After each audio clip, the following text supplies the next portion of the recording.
अब नवयुग की गंगोत्री से वही ज्ञान की धारा है। Join hands with Global Gayatri Parivar in its endeavor for social reconstruction. With personality development programs, youth camps, excellence in corporate culture, women empowerment campaign, propagation of scientific spirituality, thought transformation movement, we are making a change in people's life. हम युग का निर्माण करेंगे, यह संकल्प हमारा है।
आपने जो एक दिन का जो हमारे साथ में मिलकर के प्लान किए इनर इंजीनियरिंग के ऊपर में, इनर इंजीनियरिंग बहुत ही कॉम्प्लेक्स सब्जेक्ट है, internally, mechanically, physiologically and software what you call it is very difficult to understand, but the faculty which today delivered the talk were of something different, which we perceived from the spirituality point of view and linked together with the science and spirituality, and especially to understand who am I, and the spirituality versus science. These two talks has provoked us to think in a different direction, and we all work with very high intelligence,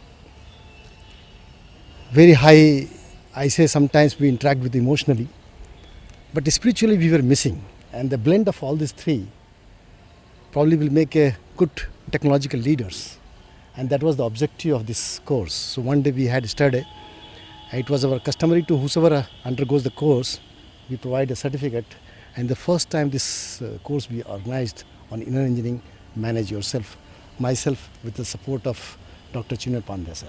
So on behalf of my all faculty, I would like to express my sincere thanks and gratitude to the all faculties of your Dev Sanskriti Vishwavidyalaya and the hospitality what you have extended to us, sir. We are overwhelmed. We are overwhelmed, and we wish and look forward to have more interactions. I invite you to my item also, sure, sir. I will. With all humbleness, I welcome all of you from various parts of the country. And we have done an experiment here of bringing science and spirituality and awakening our inner self. How to awaken inner self. Our Guru, our Master, who was a living legend in himself, he taught us in a time period of about 12 years which I got with him, very close time. 8 years were very close when I was totally 24 hours with him. I presume that was the time that my master Shriyam Sharma Acharya ji transformed our life, and through us he made so many teachers. Now there are more than about 40,000 to 60,000 teachers available on various aspects of this, and they are not sectorially or they are not biased by anything. They speak to him from heart to heart, to everybody. And this particular Gayatri Parivar is a philosophy of life, is a way of life. It is not a sect, it is not a cult. There are so many cults in the society.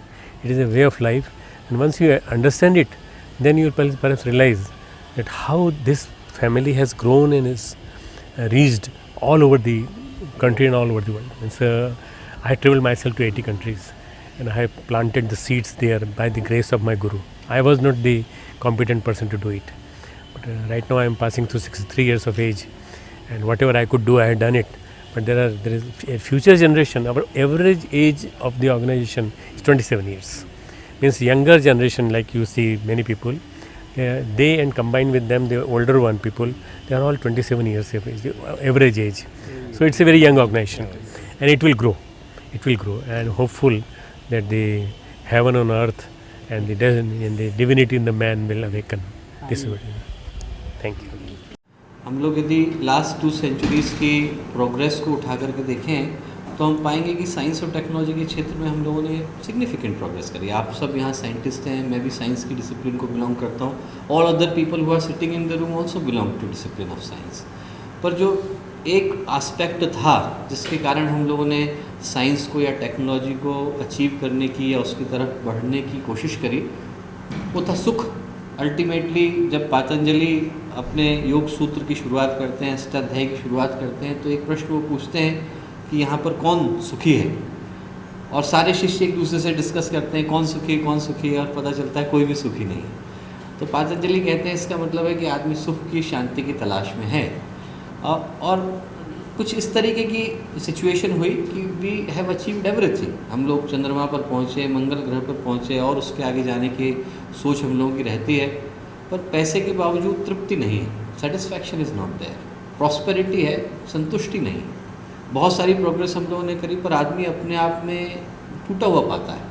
We have got a disillusion society. मेरा तो काम psychiatry का है, और आप लोग देखें, मैं आपको एक उदाहरण दे करके बताता हूँ कि जब मैं लंदन में था, the highest achieving banker, Credit Suisse company है, आप लोग लंदन गए होंगे, इरोटिक घारकिन के नाम से, there is a big tower before Canary Wharf came, that was the highest tower in London, और उसका जो ओनर है वो मेरा पेशेंट था।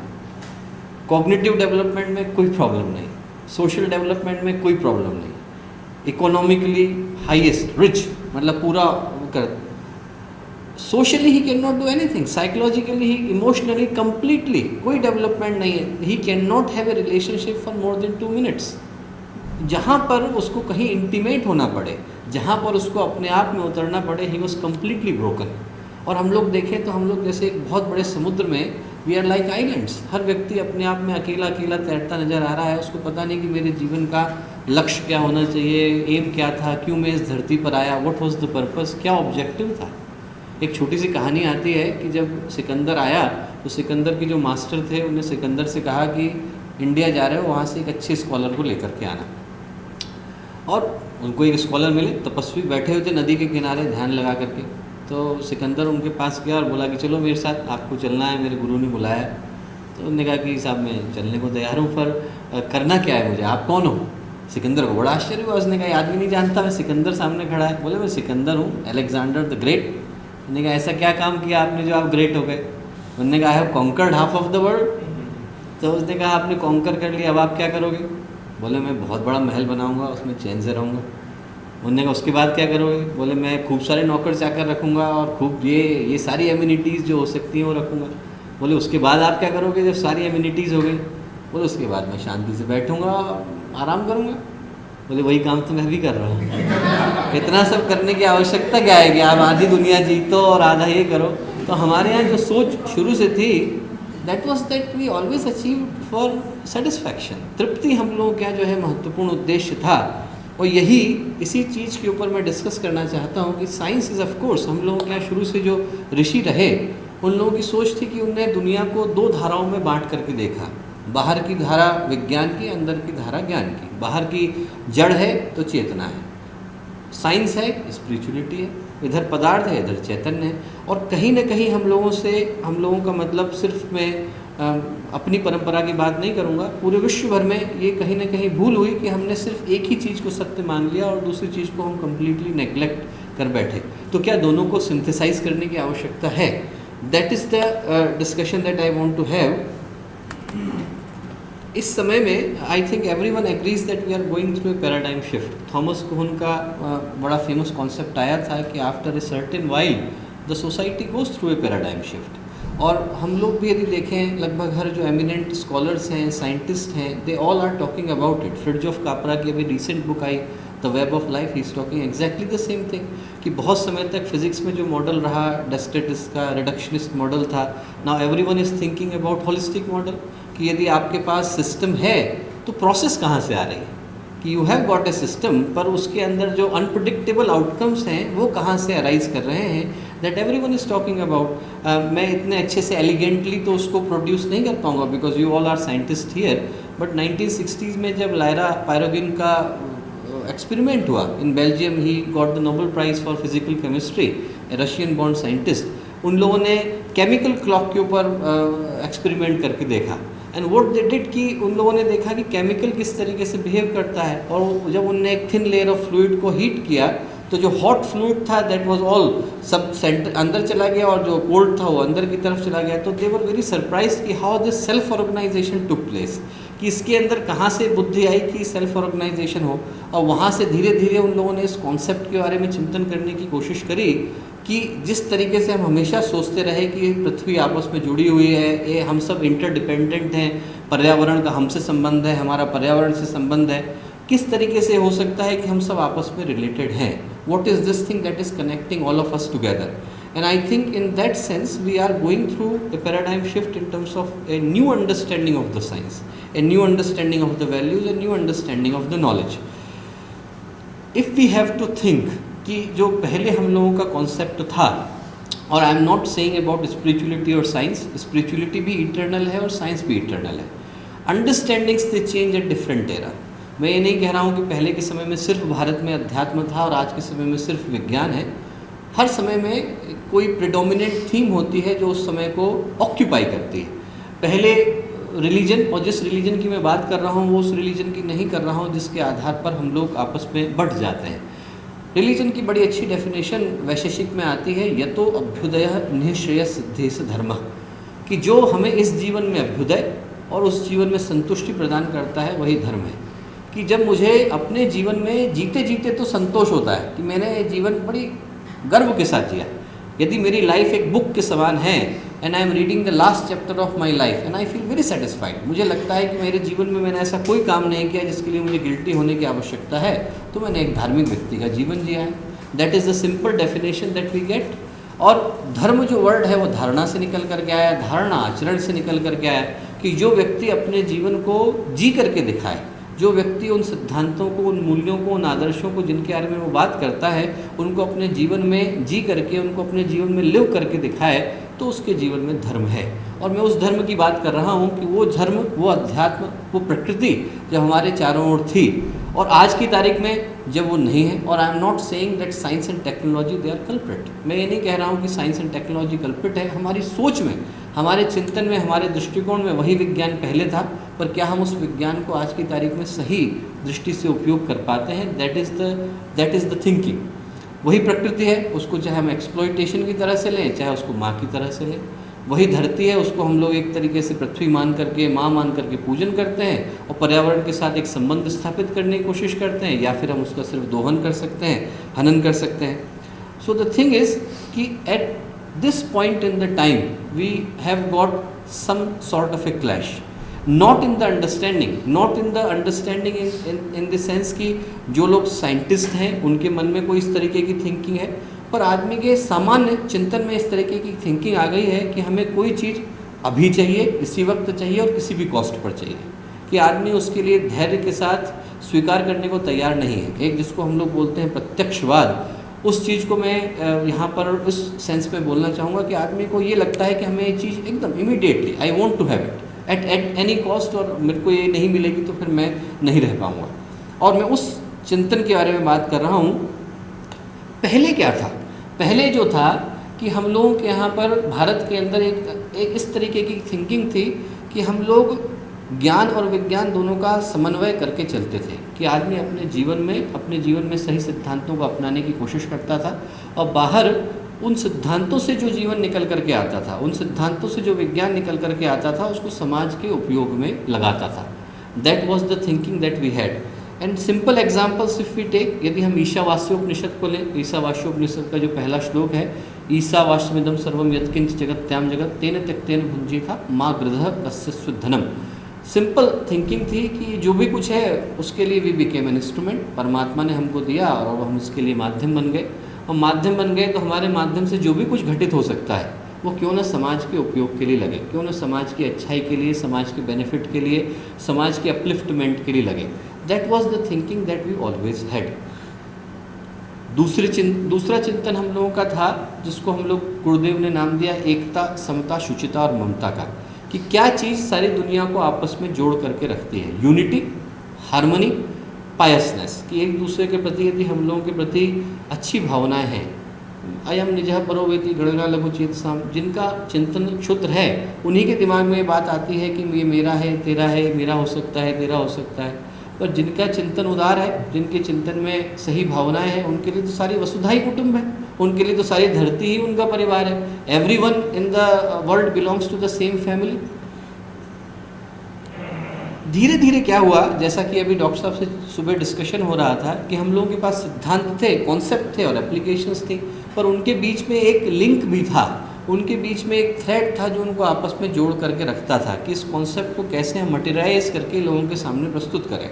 बट समहाउ वो एप्लीकेशन पार्ट जो है धीरे धीरे मिस करने लगा और वही चीज़ें रिचुअल्स में कन्वर्ट होने लगी, कि आपके पास कॉन्सेप्ट था, आप लोग उन्हीं चीज़ों को करते हैं, पर उसके पीछे की फिलॉसफी इज़ मिसिंग। उसके पीछे क्यों वो काम किया जाता था वही हम लोगों के पास है। वो परंपराएं किस उद्देश्य से थी, वो धीरे धीरे they have completely gone down. And now we are trying to do certain things without having an understanding कि how they were established on the first place. अब चूंकि वो अंडरस्टैंडिंग नहीं है, then it becomes a ritual, then it becomes a superstition. Thomas Szasz बहुत famous psychiatrist हुए हैं। He said a wonderful thing. He said formerly when religion was strong and science was week, medieval time, man mistook magic for medicine. आदमी को लगा कि भाई magic ही जो है जादू है, काला कह लीजिए, कैसा भी कह लीजिए, mistook magic for medicine. Now when science is strong and religion is weak, man mistake medicine for magic. कि हमें लगता है हर चीज़ का दवाई सिर्फ एक ही सल्यूशन एक ही जगह से मिल जाएगा, पर ज़रूरत ऐसी नहीं है। आवश्यकता यह है कि हर एरा में, हर युग में, हर समय में, हर काल में कोई ना कोई अलग अलग तरीके के सत्य रहे हैं। यदि हम लोग उसको मिला करके if we can produce something better for our offsprings, for the coming generation, then it would be a valuable contribution. कुछ न कुछ चीज़ तो थी हमारे यहाँ जो आज भी अपनी इम्पोर्टेंस दिखाती है। अब जैसे हम लोग सब्जेक्टिव एक्सपीरियंस को ऑब्जेक्टिवली डिफाइन करने की कोशिश करते हैं, that is impossible thing to do. मैं हैप्पी महसूस कर रहा हूँ, मैं किसी मंदिर में जा रहा हूँ और मेरे अंदर एक इलेटेड फीलिंग आ रही है, मैं कहीं पर बैठ रहा हूँ, मुझे वहाँ पर ध्यान की अनुभूति हो रही है, उसको मैं किस बायोकेमिकल मेजर से दिखा सकता हूँ? It is impossible to show. Happiness है, किसी को खुशी है, आप किसी मेजर में नहीं दिखा सकते। और यदि हम उसे सब्जेक्टिव स्किल्स के माध्यम से दिखाने की कोशिश करते हैं, that is impossible to do. आदमी को ये नहीं पता कि सुबह उसका मूड कैसा होगा, दोपहर में कैसा होगा, शाम को कैसा होगा। सुबह शाम में आप वही स्केल भरवाएंगे तो डिफरेंट तरीके की रीडिंग्स आएंगी। It is impossible to determine because it's a qualitative experience. और वही प्रॉब्लम तब आती है जब हम दोनों डिसिप्लिन्स को अलग अलग अंडरस्टैंड करने की कोशिश करते हैं। और जैसा कि हमने सुबह डिस्कस किया कि science if not guided by the spirituality become self destructive. कि जो हम लोगों के यहाँ चिंतन था बहुत स्ट्रॉन्ग, वो ये था कि हम लोग टेक्नोलॉजी पे मेहनत करते थे, पर टेक्नोलॉजी के साथ टेक्नोलॉजी को चलाने वाले पे भी मेहनत करते थे, उसके व्यक्तित्व के ऊपर, उसकी पर्सनैलिटी के ऊपर भी। But is there a guide, is there a check कि जिससे हम लोग टेक्नोलॉजी को तो हमने स्ट्रॉन्ग बनाया, पर उसको जो सुपरवाइज करने वाला है, उसको जो मॉनिटर करने वाला है, उसको जो चलाने वाला है, उसके ऊपर हम कितनी सर्टेनिटी के साथ चेक लगा पाते हैं। और इसीलिए टेररिज्म की प्रॉब्लम निकल करके आती है। We can not be sure कि कौन कब कहाँ पर किस तरीके का हमला कर देगा। It's the same technology. जिस टेक्नोलॉजी का उपयोग हम लोग कर सकते थे देश की उन्नति के लिए, समाज के विकास के लिए, परिवारों की शांति के लिए, आदमी की प्रगति के लिए, उस टेक्नोलॉजी का उपयोग दूसरे तरीके से भी किया जा सकता है। Only because we have created the Bhasmasurs. हम लोगों ने स्वयं अपने द्वारा ही इन चीज़ों को क्रिएट करा। तो what is there that is needed कि जिस टेक्नोलॉजी के ऊपर इतनी मेहनत है उनके चलाने के वाले के ऊपर भी थोड़ी मेहनत करी जाए, उनके चरित्र के ऊपर, उनके आचरण के, उनके व्यक्तित्व के ऊपर भी थोड़ी मेहनत की जाए। Then probably we would have a better society. पर चलना बहुत ही कठिन है कि इस पर आप जरा सा चले और आपने सिद्धांत अपना लिए और कल को आप उनका पालन नहीं कर पाए तो आप अपना तो नाश करेंगे ही और समाज को भी लेकर के जाएंगे अपने साथ। तो यम कहते हैं भूल जाओ, कोई और प्रश्न पूछो, नचिकेता से कहते हैं। नचिकेता ने कहा नहीं, मुझे तो यही जानना है। तो the discussion between the two is the basis of the Kathopanishad. उस तरीके की अध्यात्म की, उस तरीके की चिंतन की हम लोग बातें करते थे और वही बातें ऋषियों के जीवन से परिलक्षित होती थी। दधीची का जीवन है, अपनी हड्डियाँ दे डाली समाज के लिए। आप जहाँ से भी देखें, और मज़ेदार बात है जैसे हम एजुकेशन की बात करते हैं तो आज की तारीख में आप वशिष्ठ विश्वामित्र का समय देखिए। भारत में हमेशा से परंपरा थी, पूरे भारतवर्ष में स्कूल्स हैं, पूरे भारतवर्ष में एक से बढ़कर के एक ऋषि हैं, पर स्कूल सिर्फ दो ही हैं, वशिष्ठ और विश्वामित्र के। It was not necessary for everyone to go कि आपके पास पैसे हैं, आप सब कुछ करिए, आप व्यापार करिए, बिजनेस करिए, जो करना है आप करिए। शिक्षा के क्षेत्र में मत आइए। शिक्षा के क्षेत्र में आने का अधिकार सिर्फ उनको था जो अपने जीवन से दूसरों को शिक्षा दे सकते थे। तभी आचार्य वर्ड जो है वो आचरण से निकल करके आया और वही चीज़ ऋषियों के जीवन से परिलक्षित होती थी। एक से जो उदाहरण मैं इकट्ठे कर पाया, जैसे याज्ञवल्क्य का उदाहरण है, शतपथ ब्राह्मण, याज्ञवल्क्य संहिता, बृहदारण्यक उपनिषद, तीनों उनके लिखे हुए हैं। और यज्ञ के ऊपर, that is another topic all together, पर यज्ञ के ऊपर उनके बड़े गंभीर प्रयोग उसके अंदर समाहित हैं। विश्वामित्र जिनने गायत्री मंत्र की थ्योरी दी, गायत्री मंत्र की जो बात है अभी 2 सेकंड में आने वाली है, he gave a complete different philosophy of the Gayatri. Kanad जो कि द्वारका में रहते थे, अणु की थ्योरी की हम लोग बात करते हैं कि उनने कण जो वर्ड निकल कर के आया। पातंजलि, एंड पातंजलि यदि आप देखें तो मनोविज्ञान की दृष्टि से it is A renowned text. यदि आप देखें तो इससे बढ़िया अंडरस्टैंडिंग कहीं और से निकल कर के नहीं आ सकती। हम लोग आज तक, साइकेट्री मेरा डिसिप्लिन है, हम लोग आज तक पर्सनैलिटी को ढंग से क्लासीफाई नहीं कर पाए हैं साइकोलॉजी के अंदर। पहले ही चरण में चौथे सूत्र में पातंजलि डिफाइन कर देते हैं कि कितने तरीके की पर्सनैलिटी होनी चाहिए और कितने तरीके की वृत्ति होनी चाहिए, कैसी वृत्तियों में किस तरीके की भूमि होगी, किस तरीके की भूमि में किस तरीके का व्यक्तित्व पनपेगा। एकदम बढ़िया डेफिनेशन। भारद्वाज और चरक जिनने आयुर्वेद की स्थापना करी, सुश्रुत सर्जरी की, 1792 में जो पहली राइनोप्लास्टी हुई, the repair of the nose, that was published in the Gentleman's Magazine, जो British journal of British BMJ है, British medical journal. It was earlier known as the Gentleman's Magazine. उसमें पहली जो उन लोगों ने पब्लिश करी, the successful rhinoplasty, that was taken directly from Sushruta. And आप उसको आर्टिकल को देख सकते हैं, दे हैव उनने कंट्रीब्यूशन भी सुश्रुत को ही दिया है। Later on the history change, जब पूरी तरह से कब्जा हो गया, then everything is definitely change. पर जो पहला आर्टिकल था वो उसमें उन लोगों ने पूरी तरह से क्रेडिट सुश्रुत को ही दिया है। Aryabhata, we all know, astrology in mathematics, pi की कैलकुलेशन से लेकर के और बाकी कंट्रीब्यूशन आर्यभट्ट के हैं। गर्ग, प्रिंसिपल ऑफ कॉन्स्टिलेशन में भास्कराचार्य जो कि उज्जैन में थे और उन्हें आपका मैथमेटिक्स के फील्ड में कंट्रीब्यूशन है। बोधायन का ज्योमेट्री में है। कौटिल्य का अर्थशास्त्र में एक बड़ी बढ़िया, कल चाणक्य नीति में एक चीज़ में पढ़ रहा था, बड़ी इंटरेस्टिंग बात चाणक्य कहते हैं। पहले सूत्र में वो बोलते हैं कि यदि कोई देश का, 2 चीज़ें एक ही सूत्र में आती हैं कि यदि एक देश को राज करने वाले लोगों में आपस में मतभेद हो तो पहले तो होना नहीं चाहिए और हो तो दिखना नहीं चाहिए, क्योंकि अदरवाइज सोसाइटी की चलने में बहुत दिक्कत आएगी। दूसरी जो इंटरेस्टिंग बात वो बोलते हैं कि यदि आप गवर्न कर रहे हैं, if you are doing administration, और आपको घूस खानी पड़े और आपसे नहीं रोका जाए तो घूस ले लीजिए। बड़ी इंटरेस्टिंग बात, वो बोलते हैं घूस ले लीजिए पर काम वो करिए जो समाज के हित का हो, क्योंकि ऐसे में आप सिर्फ एक व्यक्ति के लिए बेईमान हैं। पर यदि आप काम करके वो करेंगे जो पूरे देश के लिए खराब है तो देन इट इज़ रॉन्ग। तो उनकी जो नीतियाँ थी चाणक्य की, they are very unique. Varahamihira astronomy में, नागार्जुन केमिस्ट्री में, this I have taken from Ted Perry. Ted Perry ने एक किताब लिखी है, पोएम लिखी है, वेब ऑफ लाइफ, कि we all are interconnected, this we know, all things are connected like the blood which unites one family, whatever befalls the earth, befalls the sons and daughters of the earth, man did not weave the web of life, he is merely strand in it, whatever he does to the web, he does to himself। कि हम लोग ये भूल जाते हैं कि जिस समाज के लिए, जिस दुनिया के लिए, जिस प्रकृति के लिए हम कुछ कर रहे हैं, वो भी तो हमें कभी कभी लौटाती है। कि यदि हम लोग ये सोच करके रह जाएं कि इसका बाकी सोसाइटी पर कोई असर पड़ने वाला नहीं है, तो वो दिन कितने दिन तक चलेंगे जब हम सोचेंगे कि जापान के अर्थक्वेक से हमारा कोई लेना देना नहीं है, जापान के यहाँ न्यूक्लियर प्रॉब्लम हुई, इससे हमारा कोई लेना देना नहीं। That is our problem too, we have to think together as human beings.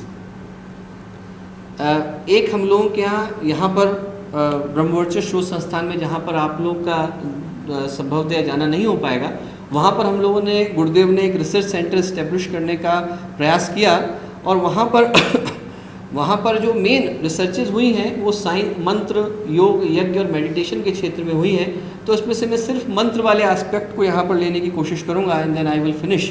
ये वहाँ की रिसर्च लेबोरेटरी है, I will come directly to the mantra. मंत्र जो वर्ड है वो निकल कर के आया है दो संस्कृत वर्डों से, मन और त्रह।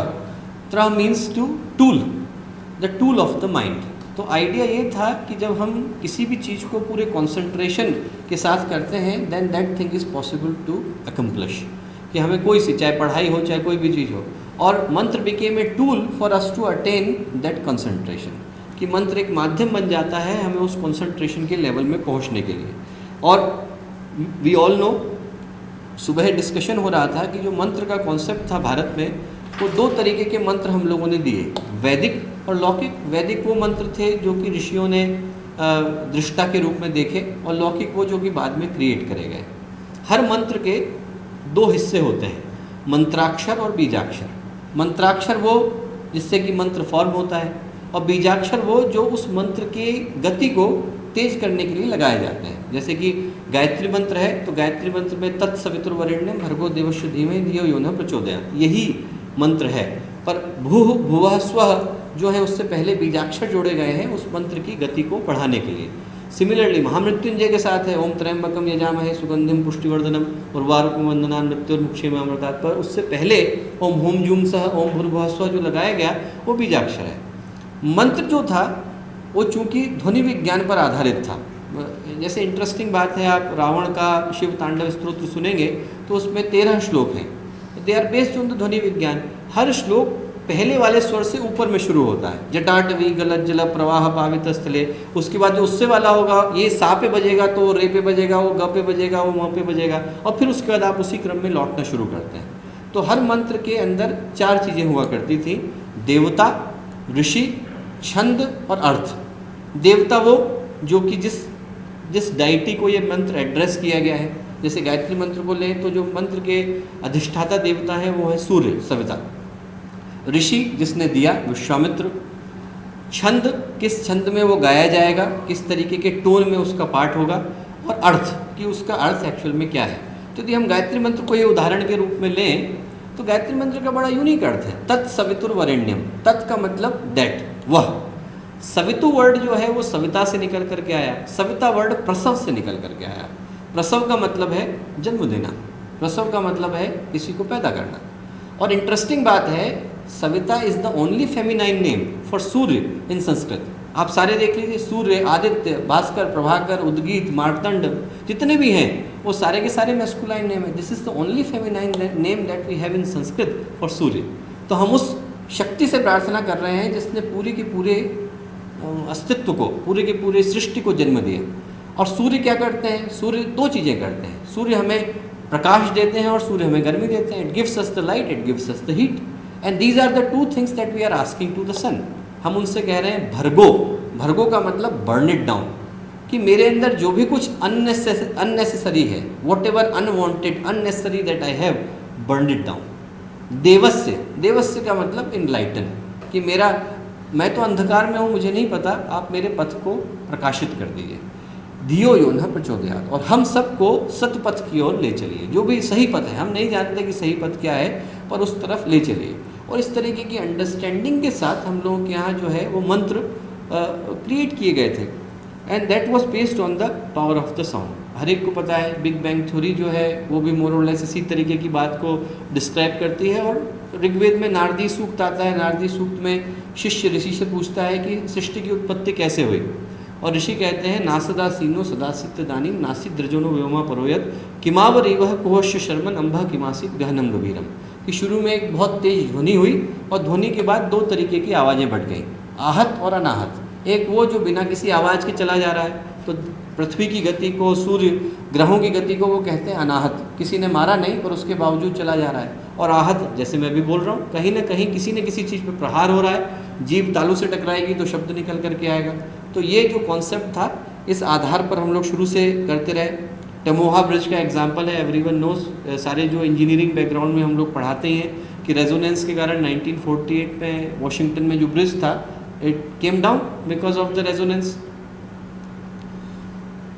अर्ली जो वर्ल्ड वॉर 1 थी उसमें जर्मन साइंटिस्ट ने दी created audio cannon. Audio cannon में उन लोगों का कॉन्सेप्ट था यदि कंसंट्रेटेड साउंड को, जो अब हम ऑडियो स्पॉट के नाम से ऑलरेडी डिवाइस भी कर चुके हैं, कि कंसंट्रेटेड साउंड यदि एक जगह मारी जाए तो किसी और वेपन की आवश्यकता नहीं, it itself is powerful to create havoc in the enemy. और अर्थक्वेक के पीछे भी हम लोग जानते हैं कि सटल जो है साउंड वेव्स जो है काम करती हैं। हम लोगों के यहाँ शुरू से कॉन्सेप्ट था, तानसेन की बड़ी प्रसिद्ध कहानी है कि तानसेन से जब अकबर ने जिद करी कि आप मुझे राग दीपक सुनाओ, तो उन्होंने कहा मैं सुना तो दूंगा, पर उसके बाद जो गर्मी पैदा होगी उसको शांत करने के लिए किसी को मैं नहीं जानता। अकबर तो राजा थे, राजाओं को जिद होती है, तो राजाओं ने जिद करी कि साहब आप सुनाओ। तो तानसेन ने सुनाया, पर सुनाने के बाद मल्हार की आवश्यकता थी, राग मल्हार सुनाने वाला कोई नहीं मिला। तो अल्टीमेटली दो बहनें थीं जो कि सिद्धपुर में रहने वाली थी, ताना और रीरी। तो ताना और रीरी जुड़वा बहनें थीं, केवल वही थी जो कि मल्हार को गा सकती थी। तो what ever the history behind it, मैं उसके पीछे नहीं एक छोटी सी बात बताना चाह रहा हूँ। तो ताना और रीरी आए, उन्होंने मेघ मल्हार गाया और फिर उससे तानसेन को शांति मिली।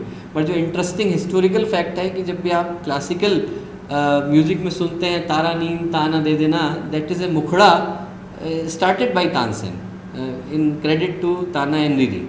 कि ताना एंड रीरी ने चूँकि उनका जीवन बचाया था, इसलिए उनके लिए उनने वो टुकड़ा छोटा सा संगीत का उससे पहले जोड़ा।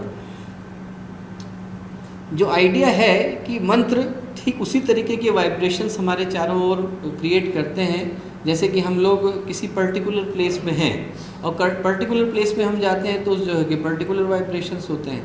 जो पातंजलि बात करते हैं, पातंजलि कहते हैं कि मनुष्य के मन पर अंदर से कुछ चीज़ों का प्रभाव पड़ता है, बाहर से कुछ चीज़ों का प्रभाव पड़ता है। बाहर से पातंजलि कहते हैं वातावरण, व्यक्ति और परिस्थिति, 3 चीज़ों का प्रभाव पड़ता है। कि किस व्यक्ति के साथ आप बैठे हैं, तो किसी व्यक्ति के साथ आप बैठेंगे आपको बड़ा अच्छा लगेगा, बिल्कुल कोई, चाहे आप एक भाषा नहीं भी बोलते हो तब भी आपको बड़ा अच्छा लगेगा। और किसी के साथ आप एक घर में रहते होंगे पर आपको बैठना पसंद नहीं होगा। परिस्थिति, किस तरीके के सर्कमस्टांसेस हैं, और वातावरण, किस तरीके का एनवायरनमेंट है। मंदिर में आदमी जाए तो उसको दूसरे तरीके का लगता है, हिमालय की चोटियों पे खड़ा हो तो दूसरे तरीके का लगता, और क्लब में बैठा हुआ है तो दूसरे तरीके का लगता है।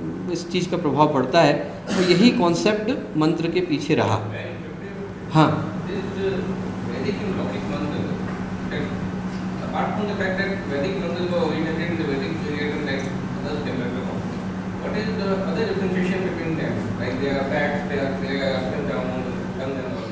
Very good question.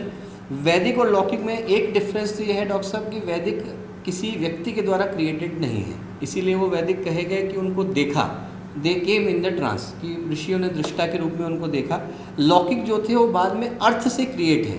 तो जो मंत्र निकल करके आया पहला, वो चेतना से निकल करके आया है, कि उसको नहीं पता था कि इसका अर्थ क्या होगा, और उसके पास से मंत्र प्रकट हुआ और बाद में उनने उसके अर्थ को ढूंढने की कोशिश करी। यहाँ पर उनने पहले अर्थ ढूंढे और फिर उनको कंपाइल करने की कोशिश करी।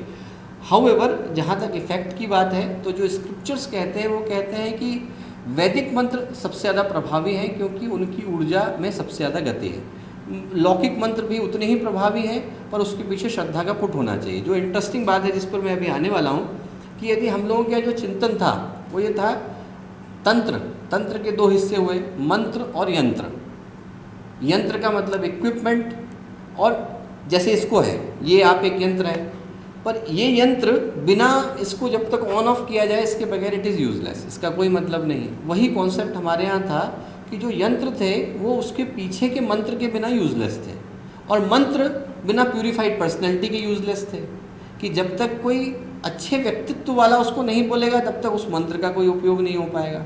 तो जो इंटरेस्टिंग कॉन्सेप्ट हमारे निकल कर क्या है कि लौकिक मंत्र तो हमने क्रिएट करे, पर उसके साथ साथ व्यक्तित्व भी क्रिएट करें। अदरवाइज आप ABCD बोलें और मंत्र बोलें, ज़्यादा फर्क नहीं पड़ता, क्योंकि उसके पीछे का जो प्यूरिफाइड पर्सनैलिटी है दैट इज़ नॉट देयर। हाँ,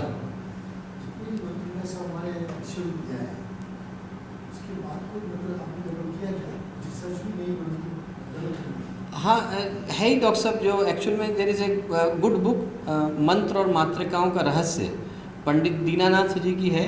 मैं फर्स्ट नेम उनका मिस कर रहा हूँ, पर उनकी पूरी रिसर्च इसी पर थी, वैदिक और लौकिक मंत्रों के ऊपर थी। चौखंबा प्रकाशन से प्रकाशित है। BHU में उन्होंने रिसर्च करी थी 1940s में, और उनकी जो रिसर्च थी वो यही थी कि जितने भी वेदों में वर्णित मंत्र हैं, और फिर आज की तारीख में जैसे फॉर एग्जांपल आप YouTube वगैरह पर जाएं तो आपको बहुत सारे ऐसे विदेशी लोगों के मंत्र मिलेंगे जो एक्चुअल में कहीं एग्जिस्ट ही नहीं करते।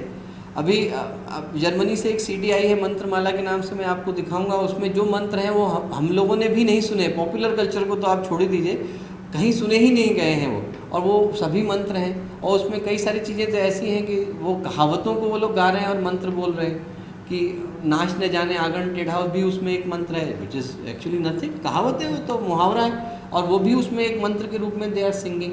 पर कहने का ये मतलब है कि बाद में रिसेंट एडिशंस तो बहुत सारे होते चले गए, पर वैदिक मंत्र वही हैं जो वेदों के अंदर वर्णित हैं। सर ये दीक्षा लेते समय जो गुरुजी खान मंत्र बोलते हैं, जैसे it is a unique mantra between you and I, not to be spoken in English. Is it an extract from the already published mantras और is it something unique that they find? अब तो लगभग सारे ही प्रचलित मंत्र हैं डॉक्टर साहब, पर पहले के समय में क्या कॉन्सेप्ट था इंडिया में, श्रुति और स्मृति का कॉन्सेप्ट था, सुनना और याद रखना। एक गुरु अपने जीवन में एक शिष्य के लिए सर्च करता था, one master would search for one disciple, अब वो अपनी सारी नॉलेज उसी को ट्रांसफ़र करता था। तो उस समय में जो उसका मंत्र था, जागृत मंत्र था, सिद्ध मंत्र था, वो उसी व्यक्ति को ट्रांसफ़र कर रहा है, और उसके बाद फिर वो एक व्यक्ति की तलाश करेगा, वो दूसरे को करेगा। तो वेदव्यास है, वेदव्यास ने 4 लोगों को खोजा, पैल, जैमिनी, सुमंत और वैशंपायन। उन चारों ने एक एक वेद की धारा डेवलप करी, ऋग, यजु, अथर्व और साम। फिर उनने एक एक शिष्य को खोजा, उनने उसके अंदर की शाखाएँ डेवलप करी। That was always a concept कि आप एक को ढूंढते थे। तो वही बात है जो हम लोग सुबह डिस्कस कर रहे थे कि अब आज के समय में तो हम उसे परंपरा के रूप में कर रहे हैं। जिस समय में वो जागृत गुरु हुआ करते थे और जिस समय में उनके जीवन भर की वही कमाई होती थी वो मंत्र, उस समय में तो वो जो ट्रैवल करता था तो विद इफेक्ट किया करता था। हाँ जैसे आपने एक मंत्र पढ़ा, बैठे बैठे पूछ लो। जैसे आपने कोई मंत्र पढ़ा, मतलब अभी अक्सर उसका मीनिंग नहीं पढ़ा, तो फिर क्या कि उसके पीछे की श्रद्धा, उसके पीछे की भावना इम्पोर्टेंट हमेशा से रहे।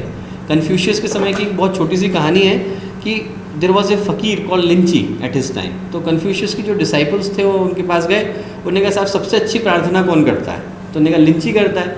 और लिंची जो था वो चावल काटने वाला किसान था। तो गए उसके पास शिष्य देखने के लिए कि क्या प्रार्थना करते हैं। 3 दिन बैठे रहे, उन्होंने कोई प्रार्थना नहीं करी, चावल काटते रहे और जब भूख लगती खाना खाते सो जाते थे। फिर सुबह उठते थे और कहे जो भगवान को मंजूर हो कर ले। बोले एक ऐसी प्रार्थना है जो भगवान को मंजूर हो कर ले। वो वापस आए कन्फ्यूशियस के पास, बोले आपने कहाँ भेज दिया, ये आदमी तो सिर्फ यही बोलता है कि जो भगवान को मंजूर हो कर ले। और कैसा, हम तो सोचते थे कोई स्पेशल मंत्र देगा।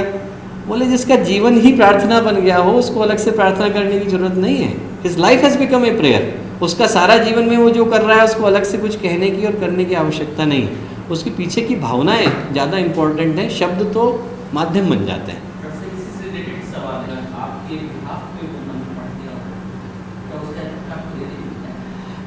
जो शास्त्र कहते हैं डॉक्टर साहब, वो मैं आपको बता सकता हूँ। शास्त्र कहते हैं कि उसका एक सर्टेन हिस्सा आपको मिलता है, पूरा नहीं मिलता, करने वाले को मिलता है, भूमि को मिलता है, भूमि को 6वां हिस्सा जाता है, उस जगह के संस्कार बदलते हैं जहाँ पर वो किया जा रहा है। शास्त्र तो कहते हैं कि उसको मिलता है, और शास्त्रों का ये कहना है कि ऐसी अरेंजमेंट सिर्फ इसी युग में करी गई है, और उसके पीछे का सत्य क्या है दुर्भाग्य से वो बता पाने की स्थिति में नहीं है। हाँ डॉक्टर साहब।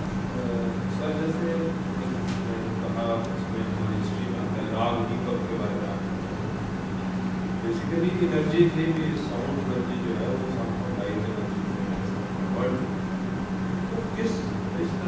साइंटिफिकली सोचते हैं तो समझ नहीं आता कि कैसे हुई होगी, कुछ इस तरह डॉक्टर साहब वही दिक्कत है एक्चुअल में। क्या है, मेरे हिसाब से जो आंतरिक जगत के सत्य हैं उनको एक्सटर्नल पैरामीटर से दिखा पाने में थोड़ी डिफ़िकल्टी तो होती है। मतलब मंत्र तो चलिए बहुत गंभीर विज्ञान हो गया, हम सिंपल योग को ले लें। अब जैसे हम बोलते हैं वज्रासन हाइपरटेंशन में इफेक्टिव है, पर it is so impossible to do it. पहली बात तो आप यदि हायरार्की ऑफ एविडेंस में देखें, ब्लाइंडिंग कैसे करेंगे? करने वाले को पता है, कराने वाले को पता है कि योग हो रहा है।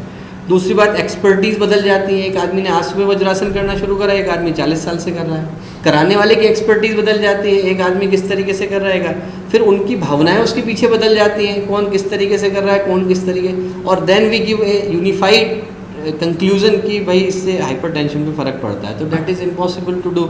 मेरे ख्याल से जैसे मंत्र के क्षेत्र में भी हैं, तो उससे क्या है, उसके जो इफ़ेक्ट निकल करके आते हैं वो बहुत वेग पैरामीटर से हम लोग चेक कर पाते हैं। ऑल्दो पिछली बार डॉक्टर मंडल आए थे तो ही गिव ए वंडरफुल, उनने एक बताया जो अभी रिसर्च हुई है and it was published in science. Unfortunately मैंने नहीं देखा, उनने ज़रूर कोट करी थी बायोलॉजी ऑफ बिलीफ के ऊपर। ही कोटेड कि अभी उन लोगों ने क्या किया कि जो लोग 20 साल से मेडिटेशन कर रहे थे, उनने उनके पेट स्कैन करके देखे, और पेट स्कैन करके देखने में उन्होंने देखा कि जो लोग ने बहुत समय से मेडिटेशन कर रहे थे, आँख क्लोज करने के बावजूद उनके ऑक्सीपिटल कॉर्टेक्स में देयर वाज इल्यूमिनेशन। तो नॉर्मली यदि लाइट आँख बंद है तो it is dark, there should not be any light, where is this light coming from? यदि आप और सिर्फ उन्हीं के अंदर था जो लोग मेडिटेशन कर रहे थे। तो there is something interesting that goes on कि मतलब आप जैसे पतंजलि बोलते हैं कि आप जो है 3 तरीके से पता कर सकते हैं कि सत्य क्या है, प्रत्यक्ष प्रमाण, और आपका अनुमान और आगम। तो वो कहते हैं कि प्रमाण जो है वो आपको कहाँ से निकल करके आता है, या तो आपने देखा, प्रत्यक्ष आपकी आंखों के सामने हुआ, या फिर आपने एंटिसिपेट किया कि कहीं से हो रहा है। तो कभी कभी हम एंटिसिपेशन के माध्यम से पता कर रहे हैं कि चीज़ कैसे घटी होगी, और 2 को 2 जोड़ करके 4 बनाने की कोशिश कर रहे हैं, बट नॉट नेसेसरली कि 4 इज़ कमिंग डायरेक्टली टू अस।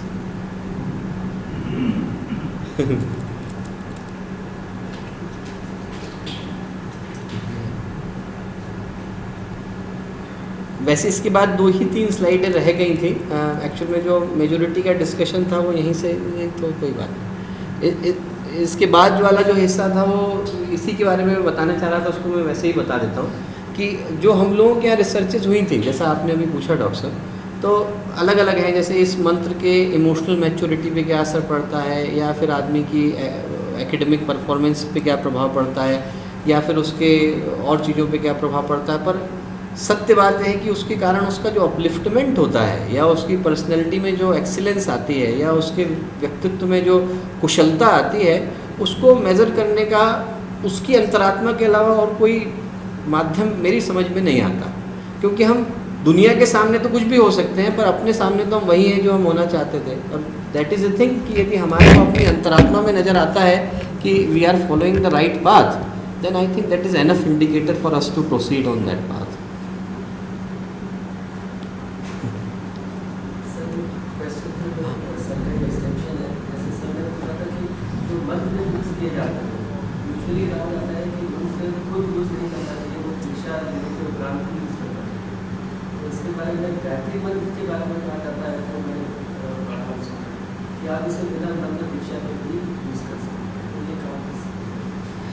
अच्छा प्रश्न पूछा है आपने। मैं वो बता सकता हूँ जो कि एक्चुअल में शास्त्र कहते हैं। कहते ये हैं कि जितने वैदिक मंत्र हैं वो दीक्षा के माध्यम से ग्रहण किए जाने चाहिए। लौकिक मंत्र तो बाद में क्रिएट करे गए, और वैदिक मंत्र को दीक्षा से लेने का मंत्र तो वैसे ही अवेलेबल है। ऐसा नहीं कि वो मंत्र गुप्त है और आपको नहीं मिलेगा। दीक्षा से लेने का मतलब है कि सही गुरु के माध्यम से सही पात्र को मिले। उसके पीछे का जो कॉन्सेप्ट है वो ये है कि सही व्यक्ति जो सही मार्गदर्शन कर सकता हो वो सही व्यक्ति को उसे उपलब्ध कराए। दीक्षा का वर्ड जो निकल करके आया है वो आया है दक्षता से, कॉम्पिटेंस से, कि shishya has to prove his competence to receive it. और उसके अलावा उसके पीछे की कोई थिंकिंग नहीं है। उसके पीछे की थिंकिंग ये है कि यदि सही गुरु मिलता है जो कि सही शिष्य को एक्सेप्ट करना चाहता है, तो then it is a journey between the two. एक छोटी सी कहानी है कि बहुत प्रसिद्ध जो हैं आपके गायत्री के साधक हुए थे माधवाचार्य। उनके उस समय में गुरु एक ही शिष्य को ढूंढा करते थे। तो उनके यहाँ जो झाड़ू लगाते थे श्रीधर, उनने उनका चयन किया और सारी दुनिया से लोग उनके पास आते थे कि आप हमें अपना वो शिष्य बना लीजिए। श्रीधर वॉज वेरी सरप्राइज, उन्होंने कहा कि साहब क्या सोच करके मुझको बना लिया। 20 साल बाद he became the renowned scholar in India. तो जब रिनाउंड स्कॉलर बने तो then he return back to Ramanuj. उन्होंने कहा आपने मेरे अंदर ऐसा क्या देखा जो आपने मेरे को चुना। तो रामानुज ने उनको एक हीरा दिया। उन्होंने कहा ऐसा करो, सब्जी बेचने वाले के पास जाना, कपड़े वाले के पास जाना, लोहार के पास जाना और उसके पास जाना जौहरी के पास, और पूछना कि इसका दाम क्या है।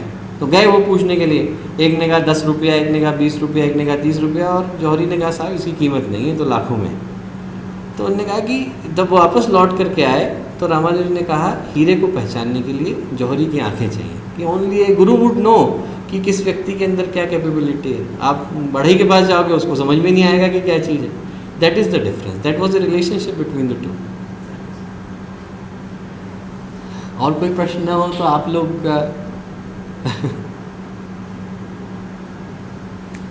ठीक है डॉक्टर साहब, धन्यवाद।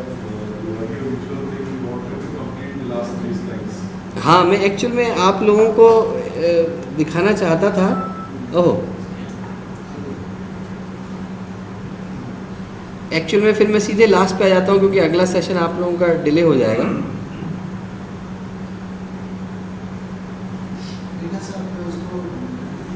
हाँ,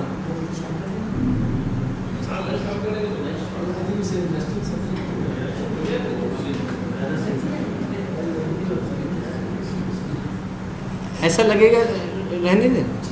अच्छा अच्छा, तो एक सेकंड मुझको दीजिएगा, मैं एक ऑडियो क्लिप आपको सुनाना चाह रहा था जिसके बारे में मैं बात कर रहा था।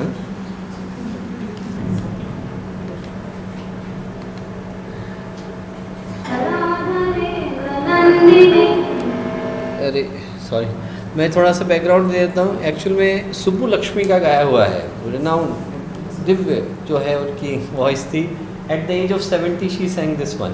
और यदि आप देखें इसमें मैंने सिर्फ 2 ही क्लिप लिए हैं शिव तांडव स्तोत्र के। तो जो पहला वाला है उससे दूसरे वाला जो है, सिर्फ ये डिफ्रेंशिएट कराने के लिए कि पहले वाले से दूसरे वाले का सुर किस तरीके से बदल जाता है, यदि ये प्ले करता है तो आप लोग डिफ्रेंशिएट कर पाएंगे।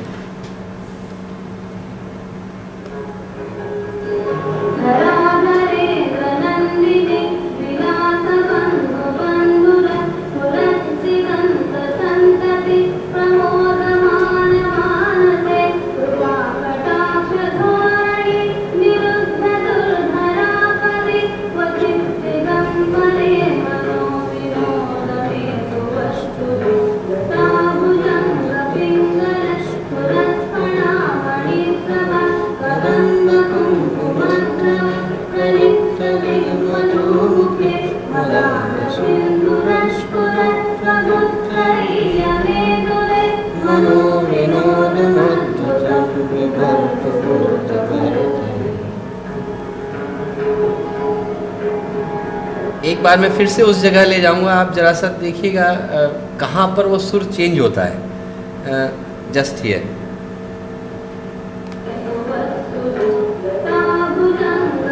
पहला वाला शुरू हुआ था, उससे ये वाला हायर नोट पे।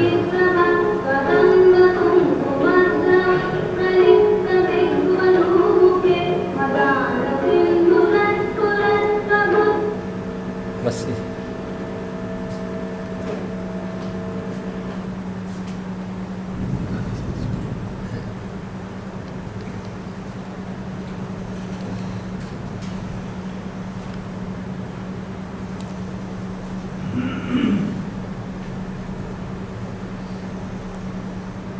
डिस्कस कराना चाह रहा था कि जो इंटरेस्टिंग कॉन्सेप्ट अपने यहाँ शुरू से रहा वो ये था मंत्र और यंत्र का। कॉन्सेप्ट ये था कि हम लोग टेक्नोलॉजी को बनाते थे पर उसके पीछे एक कोडेड की छोड़ देते थे, जो आज भी छोड़ते हैं। मतलब हर कोई मिसाइल को यूज़ करने की स्थिति में नहीं होता, देयर इज़ ए कोड, और कोड को जो ओपन कर सकता है, they are certain people. That was exactly the concept there, कि मंत्र जरूर अवेलेबल हो सकता था जैसा अभी आपसे डिस्कशन हो रहा था, but it was only open by A purified personality. सिर्फ उनके माध्यम से उस मंत्र के अंदर जागृति, चेतना, शक्ति, ताकत, सामर्थ्य आती थी जिनके पास प्यूरिफाइड पर्सनैलिटी होती थी।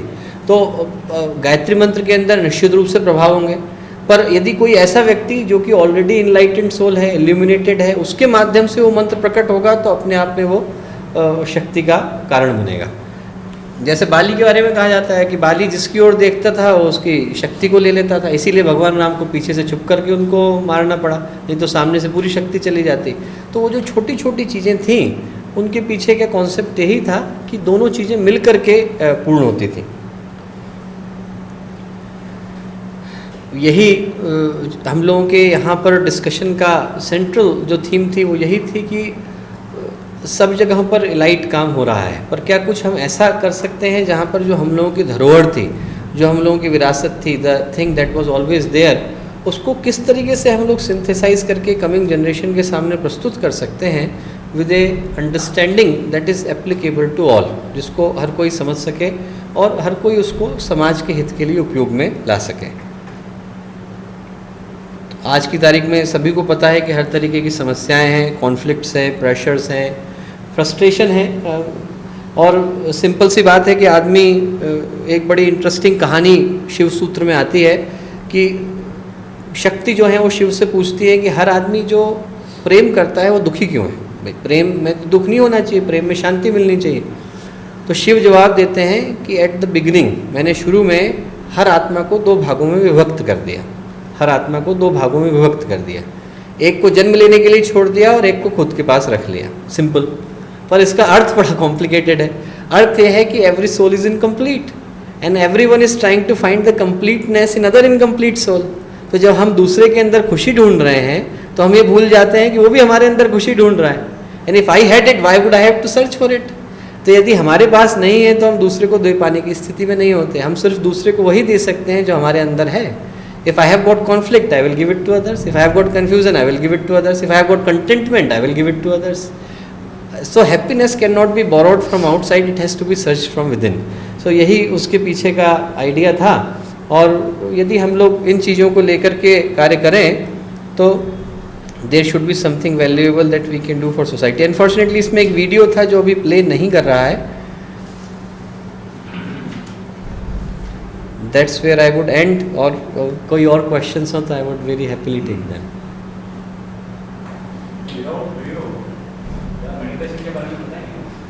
हाँ, मेडिटेशन के बारे में बताता हूँ डॉक्टर साहब। बड़ा इंटरेस्टिंग से जो डेफिनेशन हमारे यहाँ ध्यान में निकल करके आती है, धी का मतलब स्थित हो जाना। आप अपने स्वरूप में जब स्थित हो जाते हैं तो ध्यान है। और जो पतंजलि ने डेफिनेशन दी वो बड़ी इंटरेस्टिंग दी। उन्होंने कहा, आसन की जैसे डेफिनेशन पतंजलि ने दी, स्थिरम सुखमासनम, कि जब आप स्थिर हैं और सुखी हैं। यदि मैं हथकड़ी लगा दूं आपको, आपके ऊपर बैठ जाऊं तो भी आप स्थिर हैं, सुखी नहीं होंगे। और ज़्यादातर लोग जो हैं वो ध्यान इसी स्थिति में करते हैं कि they are fighting with themselves. अंदर हैं तो आप फोकस करने की कोशिश कर रहे हैं और कुछ और करने की कोशिश कर रहे हैं। शांति तो उसमें मिलने का सवाल नहीं है। एक जगह से we are only suppressing the feelings that we have. ध्यान का मतलब प्रोसेस नहीं है, ध्यान का मतलब एंड रिजल्ट है। It is a by product of the process. कि जब आप ऑलरेडी शांति की अवस्था में अग्रसर होते हैं तो आपकी चेतना, आपका व्यक्तित्व जिस स्थिति में प्रवेश कर जाता है, that is A state of the meditation. तो दुर्भाग्य से हम उसको एक क्यूरिकुलम की तरह से पढ़ाना चाहते हैं, but that is a by product. जब ऑटोमेटिकली आदमी के जीवन में शांति आती है तो जो भी कुछ उसके जीवन में घटेगा वो ध्यान ही ध्यान है, उसके अलावा तो और कुछ घट नहीं सकता।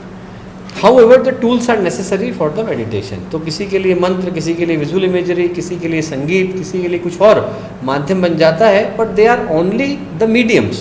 जैसे मुझे ऊपर जाने के लिए सीढ़ी की आवश्यकता है, पर सीढ़ी मंजिल नहीं है। Seedhi is only the process for me to take to the next level. वैसे ही मंत्र हैं, जप हैं, संगीत है, विजुअल इमेजरी है, सब के सब माध्यम बन जाते हैं, but at the end stage is higher.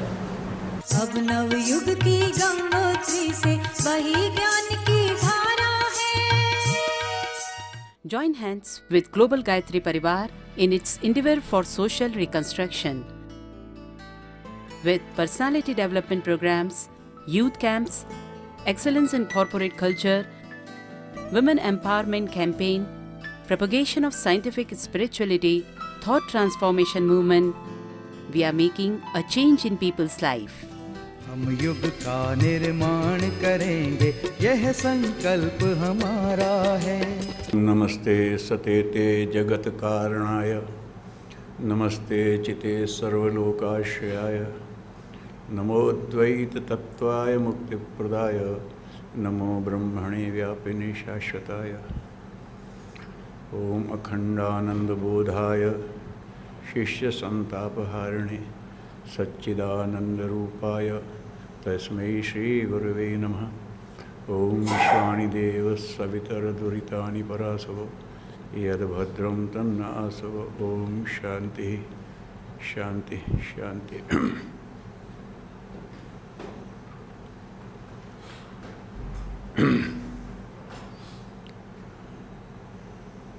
इसको युग को विज्ञान का युग कहते हैं और भारत के मूर्धन वैज्ञानिकों के बीच में एक साथ होने का एक हर्ष अनुभव करता हूँ।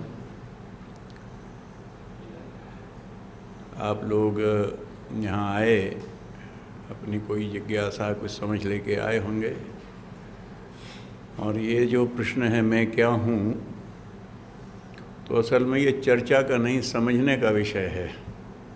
It is not to be known but to be realised. भीतर एक अनुभव करने का होता है और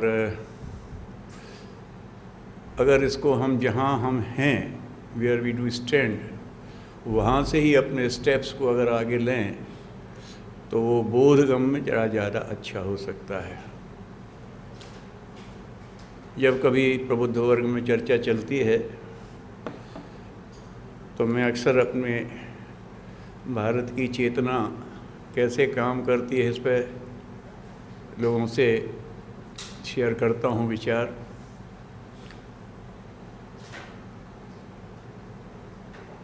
भारत को आध्यात्मिक क्षेत्र में फिर से मार्गदर्शन करना है विश्व का, ऐसा श्री अरविंद जी ने भी कहा और स्वामी विवेकानंद जी ने भी कहा।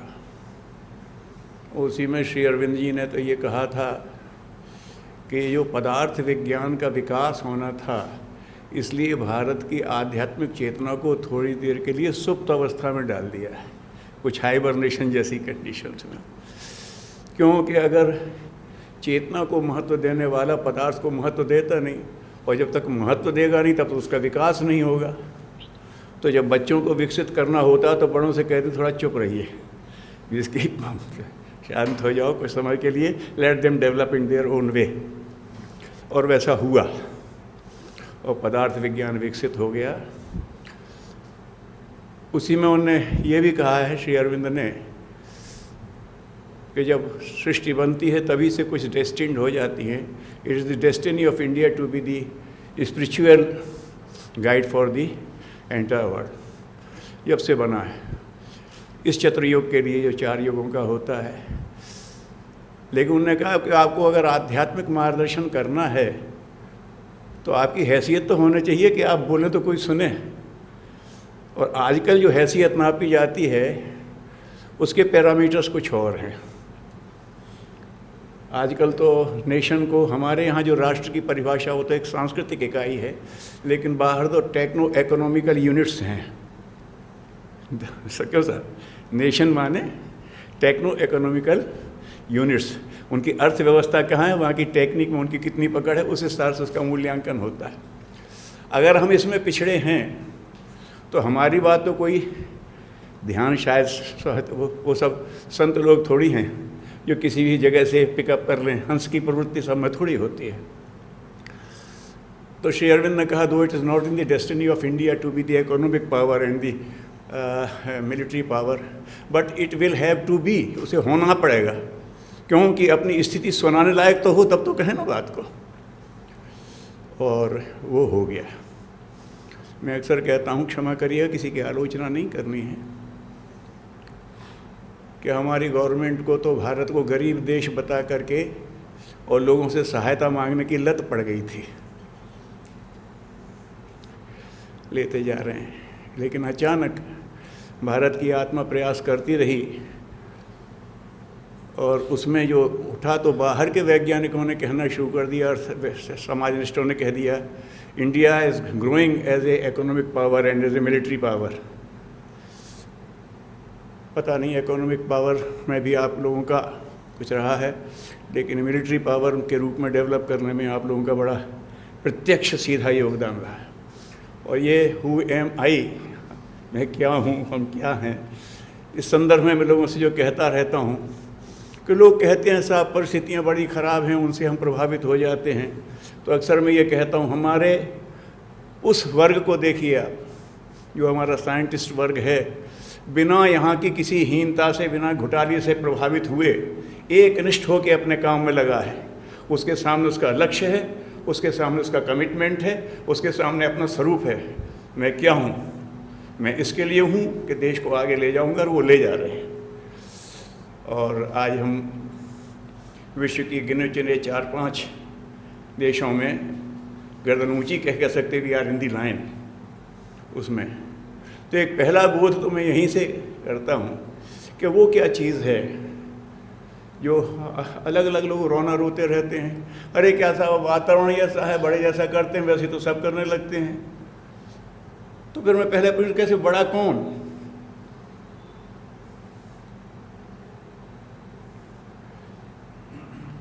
गुरुदेव की कुछ छोटी छोटी पुस्तकें हैं, जैसे क्रांतिधर्मी साहित्य ग्रुप, हिंदी में भी है, इंग्लिश में भी हैं। उसमें से एक पुस्तक उन्हें है, मनस्थिति बदले तो परिस्थिति बदले। लोग कहते परिस्थिति खराब है तो उसको देख के हमारी मनस्थिति खराब हो जाती है। क्यों सर? हम गए थे, अध्यात्म में घुसे थे, ईश्वर का करेंगे, और बाबा जियों के फेर में पड़ गए, दुकानदारी में लगने लगे। नेता बने थे कि राष्ट्र को कुछ देंगे, और उसमें पड़े और कुछ का कुछ करने लगे। लेकिन वो कौन सी मनोभूमि है जो परिस्थितियों से प्रभावित होती नहीं, बल्कि परिस्थितियों को प्रभावित करती है? तो इसका छोटा सा वो है, मैंने कहा कि जब मनस्थिति कमज़ोर होती है तो वो परिस्थितियाँ ढूंढती है कि थोड़ा सहारा मिल जाए तो मैं चलूँ। आपके तमाम सेंटर्स बने हैं, साहब लोग के पूरा सेंटर्स ही संभालने वाले लोग हैं। वहाँ जब आप DRDO का सेंटर नहीं था तो वहाँ क्या था? आज तो वहाँ रिसर्च का एक बहुत सुंदर वातावरण है ना, जो जाता है उसमें ढूंढने लगता है, समझने लगता है, भीतर से एक प्रेरणा होने लगती है आदमी को कुछ समझने, कुछ देखने, कुछ करने की। तो पहले जब वहाँ शुरू किया था तब तो वहाँ कुछ नहीं था। तो ये वातावरण किसने बनाया? एक सबल संकल्प ने, एक मजबूत मनोभूमि ने, I have to create it and I will create it, बना दिया। तो अब आपके स्तर पर कहता हूँ कि मैं क्या हूँ, मैं आप देखें तो आप ये कह सकते हैं कि आप वो व्यक्ति हैं जो परिस्थितियों से अप्रभावित होकर के अपने मनस्थिति के रूप से you can create the things, you can shape the things, you can get the challenges and can accept the challenges. इस मामले में अब ये कौन सी चीज़ है? अब यहीं से हम लोग इधर जाने की बात करें, ये कौन सी चीज़ है? इसी बात में आता है कि सब वो बड़े जैसा करते हैं, तो हु इज़ बड़ा? उसी क्रम में उन्होंने कहा है, आजकल एक आम चल गया बड़ा आदमी, हम लोग तुम बड़े आदमी मत बनना, क्योंकि आज के वैसे बड़ा आदमी तो बड़ा खिलाड़ी क्या कद से नापा जाएगा? फिर बेचारे हमारे लिटिल मास्टर्स का क्या होगा? सचिन से लेके लारा तक का सब छोटे हैं, लेकिन ऊंचे खिलाड़ी, बड़े खिलाड़ी हैं। पंडित रविशंकर जी, उन्हें भारत रत्न भी मिल गया, उनका भी हाइट कोई बहुत अच्छी नहीं थी, लेकिन वो बड़े कलाकार हैं। तो अगर बड़ा खिलाड़ी अपने खेल से आंका जाए और बड़ा कलाकार अपने कला से आंका जाए, तो बड़ा इंसान काहे से नापा जाए? इंसानियत से नापा जाए, जो कि आज नहीं हो रहा है। अगर बड़ा इंसान नापना है तो इंसानियत से नापिए। गुरुदेव के वो 18 सूत्र आप लोगों को दे देंगे। युग निर्माण सत्संग कर गुरुदेव 18 सूत्र बनाए हैं, उसको कह दिया जी ये आप खोलेंगे तो ये गीता के 18 अध्याय की तरह खुलते चले जाएंगे। यूनिवर्सल फॉर्मूलाज हैं वो, एक उज्ज्वल भविष्य की तरफ लोगों को ले जाने के लिए, to bring to light future. उसमें उन्होंने लिखा है, मनुष्य के मूल्यांकन की कसौटी किसको बनाए? उसकी सफलताओं, योग्यताओं, विभूतियों को नहीं, उसके सद्विचारों, सत्कर्मों को। उसका विचार कितना मनुष्यता की दिशा में है और उससे प्रेरित उसका कर्म मनुष्यता की दिशा में कितना है। तो मनुष्य के मूल्यांकन की कसौटी तो इससे होती है। जो हम कुछ कर रहे हैं उसके पीछे what is the motivation force. हर चीज़ में एक जनरेटर चलता है, उसमें एक मोटिव फोर्स होता है, कहीं स्टीम होती है, कहीं डीजल होता है, कहीं एटॉमिक होती है, कहीं ग्रेविटेशन वाटर होता है। That is the motive force behind it. हम जो कर रहे हैं तो वो कौन सी चीज़ है जो एक्शन में कन्वर्ट होती है? लेट बी कम से हम बातचीत के उसमें कर रहे हैं, मूड में बात, वो कौन सी चीज़ है जो एक्शन में कन्वर्ट होती है? विचार और भावना, ये दोनों का अपना अस्तित्व है अलग। और भगवान कृष्ण ने कहा है गीता कि बुद्धि का विचार है स्रोत, अंतःकरण का भावना है स्रोत। नास्ति बुद्धिर अयुक्तस्य न चायुक्तस्य भावना। जो जुड़ा नहीं है, युक्त नहीं है, उसकी ना बुद्धि बुद्धि है, ना भावना भावना है। क्योंकि यही दो मोटिवेटर्स हैं। आप कोई भी काम करेंगे तो आप किसी एक भावना से, एक अच्छी भावना, you are motivated by a good spirit और बैड स्पिरिट। जो आपकी एक स्पिरिट है मोटिवेशन की, वही आप कर बैठेंगे, या एक गुड थॉट और एक बैड थॉट, उसी से आप कर रहे हैं। तो इस थॉट को और इस भावना को, इन दोनों को आप कहीं जोड़ के रखिए। युक्त माने कनेक्टेड, प्रॉपरली कनेक्टेड। तो युक्त किससे कहा है? तो कहा परमात्मा। तो अभी परमात्मा तो नहीं देखा। गुरुदेव ने कहा अगर परमात्मा को समझना है, उन्होंने अलग लिखा है प्रज्ञोपनिषद या प्रज्ञा पुराण, उसमें कहा है कि आप सारी श्रेष्ठताएं मिला दीजिए, तो जो मनुष्य की सर्वोच्च विशेषताएं हैं वो मिला दो तो ईश्वर बन जाएगा। आदर्शों का समुच्चय ही परमात्मा है। ये सबसे बढ़िया परिवार है। कहीं पर ही भगवान भी जो कहते हैं तो भग ऐश्वर्य को कहा है, यहाँ सारे ऐश्वर्य इकट्ठे हो जाएं, वो है। It's autonomous circuit, you can't explain it. आप सब बड़े बड़े साइंटिस्ट हैं, आपके सामने वैसी बात करना। बिजली किन्होंने देखी है? Have you seen the electricity as such? Electricity you have not seen, you have experienced through the reaction of electricity. कभी लाइट में, कभी बल्ब में, कभी मोटर में, कहीं सो 7 फैक्टर्स ऑफ इसकी जो हैं, तो वो अपने आप को मैनिफेस्ट करती है। ऐसा इलेक्ट्रिसिटी किसी ने नहीं देखी, लेकिन हर कोई इलेक्ट्रिसिटी को ही देख रहा है हर एक्शन में। We are sensing it, we are feeling it, alright. तो उन्होंने कहा कि अगर इसको ले रहे हैं तो ईश्वर के संबंध में यह है कि श्रेष्ठताओं का समुच्चय है। तो हमारे अंदर श्रेष्ठताओं से अगर हमने जोड़ दिया, काय को, बुद्धि और भाव, इसको अगर हमने जोड़ दिया तो फिर ये काम करेंगे। और अगर नहीं जोड़ा तो फिर उल्टा काम करेंगे। हमारे पास, क्षमा करिएगा, जो हम चाहे धर्म क्षेत्र में कहें, चाहे राजनीतिक क्षेत्र में कहें, चाहे सामाजिक क्षेत्र में कहें, मनुष्य की क्षमताएं का जो गलत उपयोग हो रहा है, उसी से तो प्रॉब्लम्स खड़ी हो रही हैं ना। एक ही बात सूत्र है ना कि मनुष्य के जो पोटेंशियल्स हैं, the potentials they are not being applied properly. सही जगह उनको लगाया नहीं जा रहा, तो हम उसमें कमज़ोर सिद्ध हो रहे हैं। We are not capable to utilise them in the proper way. इससे प्रॉब्लम्स हैं। तो सदुपयोग से सदगति और दुरुपयोग से दुर्गति निश्चित है। तो अगर हम इसे उससे जोड़ दें तो गीता में भगवान ने कहा है नास्ति बुद्धिर अयुक्तस्य न चायुक्तस्य भावना। भगवान ने ये दोनों दे दिए, बुद्धि भी दे दी है, भावना भी दे दी है। और इसको आप जोड़ के रखेंगे तो ये फिर बढ़िया काम करेगी। एक से एक कमाल चमत्कार बुद्धि के आप करते भी हैं, ये सारा है। और भावना का भी चमत्कार हमने देखे हैं, गांधी जी ने किए, विनोबा जी ने किए। भावना का ही तो चमत्कार था। क्यों था? विनोबा जी ने किसी पर दबाव दिया था, एक भावना को उन्होंने विस्तार किया। उन्होंने कहा अच्छा आप चलो ऐसा कहते हैं, आपके पास बहुत ज़मीन है। बुद्धि और भावना दोनों कमाल दिखाती हैं, ठीक है। और हम वो हैं जो बुद्धि और भावना जैसी श्रेष्ठतम नियामतों को गाइड कर सकते हैं। कोई और है इसको करने वाला? हम क्या हैं? तो हम इन दोनों को दिशा दे सकते हैं। पहला बात, आपने दिशा दी है, आपने अपनी बुद्धि अपनी भावना को दिशा दी है, जिस डेडिकेशन की वजह से आप भ्रमित होने वालों को देख करके भ्रमित नहीं हुए, परेशानियों से देख करके आप भयभीत नहीं हुए। लेकिन तो लोग होते हैं। तो हम क्या हैं कि ये जो सबसे बड़ी चीज़ें हैं इनको भी हम दिशा दे सकते हैं।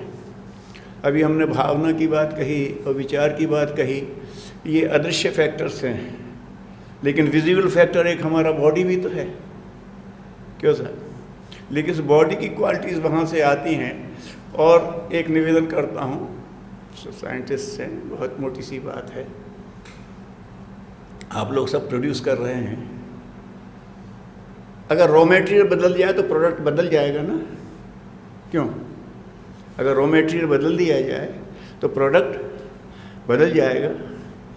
लेकिन ज़रा अपनी तरफ देखें, हम अब अपने अंदर देखें।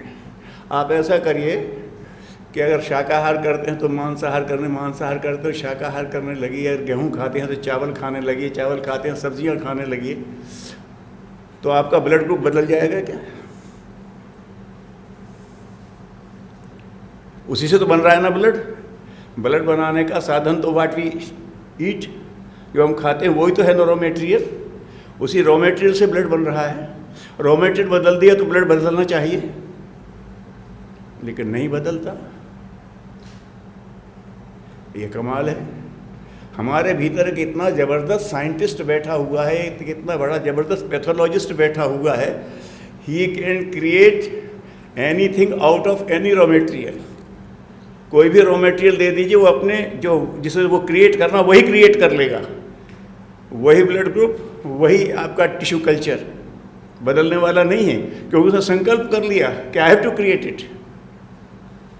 ये है, ये हमारे अंदर है। वी आर, हम हैं। हम उस रूप में देखें चाहे न देखें, लेकिन ये रोज हो रहा है। हमारे अंदर जो गतिविधियां चल रही हैं, कहाँ कौन सी एनर्जी कितनी लगनी चाहिए, साइंटिस्ट हैं सब बैठे हैं। शरीर में एक मनुष्य एक अद्भुत वो लेकर के आया है। मनुष्य के अलावा कोई ऐसा एक प्राणी आप बता सकते हैं जो इक्वेटर से लेकर के पोलर सेक्शंस तक सरवाइव कर सकता है? क्यों सर? एक्सेप्ट मैन, मनुष्य छोड़ करके कोई एक ऐसा प्राणी जो ध्रुव प्रदेश में भी सरवाइव करे और भूमध्य रेखा पर भी सरवाइव करे? नो। और ये सबसे मुलायम चमड़ी का जानवर है। तो हमारे अंदर वो कैपेसिटी है कि हम ठंडे से ठंडे प्रदेश में और गर्म से गर्म प्रदेश में जाके अपने आप को फिजिकली भी एडजस्ट कर सकते हैं। बुरी से अच्छी परिस्थिति में मेंटली एडजस्ट कर सकते हैं। गलत से गलत भावना वालों के बीच में जाकर के अपनी भावना को हम सेट रख सकते हैं। अब उसी आप में देखिए कि अगर जैसे हम गर्म से गर्म में भी अपने शरीर को उसी रूप में रखते हैं, हमारे भीतर का टेम्परेचर मुश्किल से 0.5 डिग्री का अंतर पड़ता है। We can manage it, that is we are. हमारे अंदर चेतना का वो स्तर है कि हम इसको मैनेज कर सकते हैं। कोई बाहर से नहीं आता करने वाला। हमने क्या खाया, उसको कैसे पचाना है, कोई बाहर वाला नहीं बताता, भीतर वाला बताता है। मुंह में चबाना शुरू किया और वहाँ सिग्नल गया, उसी से संबंधित अपने आने लगे। वी आर डू इट, हम हैं ये, हम देखते हैं। अब इसी को अगर आप देखें तो अगर विचार को भी आप देखें, जो लोग हैं जिन्होंने ये किए हैं प्रयोग, अच्छे से अच्छे विचार में जा कर के और ख़राब से ख़राब विचार जा कर के आदमी अपने को मेंटेन कर लेता है।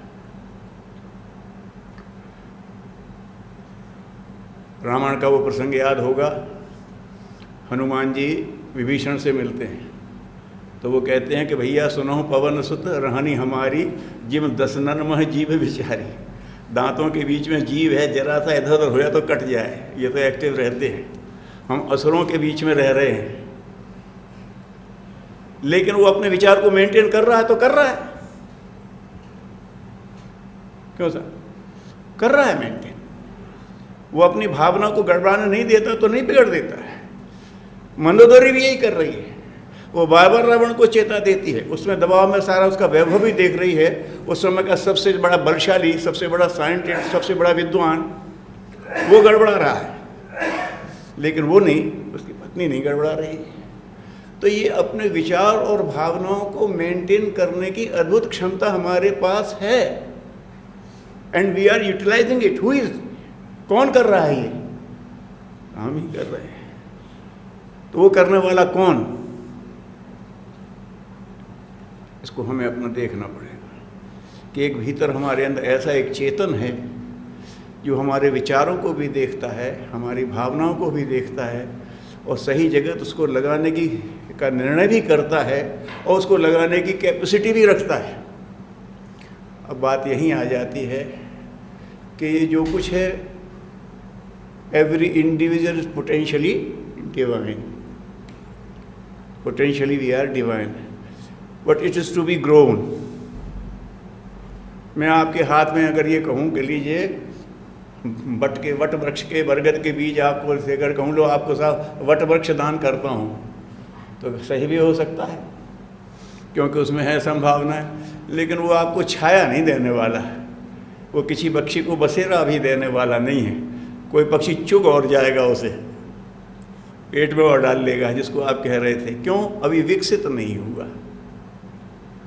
तो हम बात उनकी करने लगते हैं, क्षमा करिएगा, सभी धर्म संप्रदाय में देखा है कैसा, हम तो ईश्वरंश जीव्यो विनाशी, हम तो वो हैं, हम तो हों तो, लेकिन that is to be developed. Islam में भी वो अपना एक अहंकार लिए पाल रहे हैं। क्या इंसान है? अशरफुल मखलूक़ात, मखलूक कहते हैं सृष्टि को, उसमें अशरफ मतलब श्रेष्ठ है। तो है तो it is potentially not yet developed. वही मैंने कहा कि वही बरगद का बीज है, अगर विकसित हो जाएगा तो सबको छाया देगा, सबको आहार देगा, भोजन देगा, वायु शुद्ध करेगा, और नहीं तो एक पक्षी भी उसे चुग जाएगा। तो हम अपने को अहंकार भले करते रहें, हम सर्वश्रेष्ठ हैं, और हमें कोई भी एक दुर्घटना चुग जाती है और हम दुर्घटनाओं के पेट में चले जाते हैं, क्योंकि हम अभी डेवलप्ड नहीं हैं।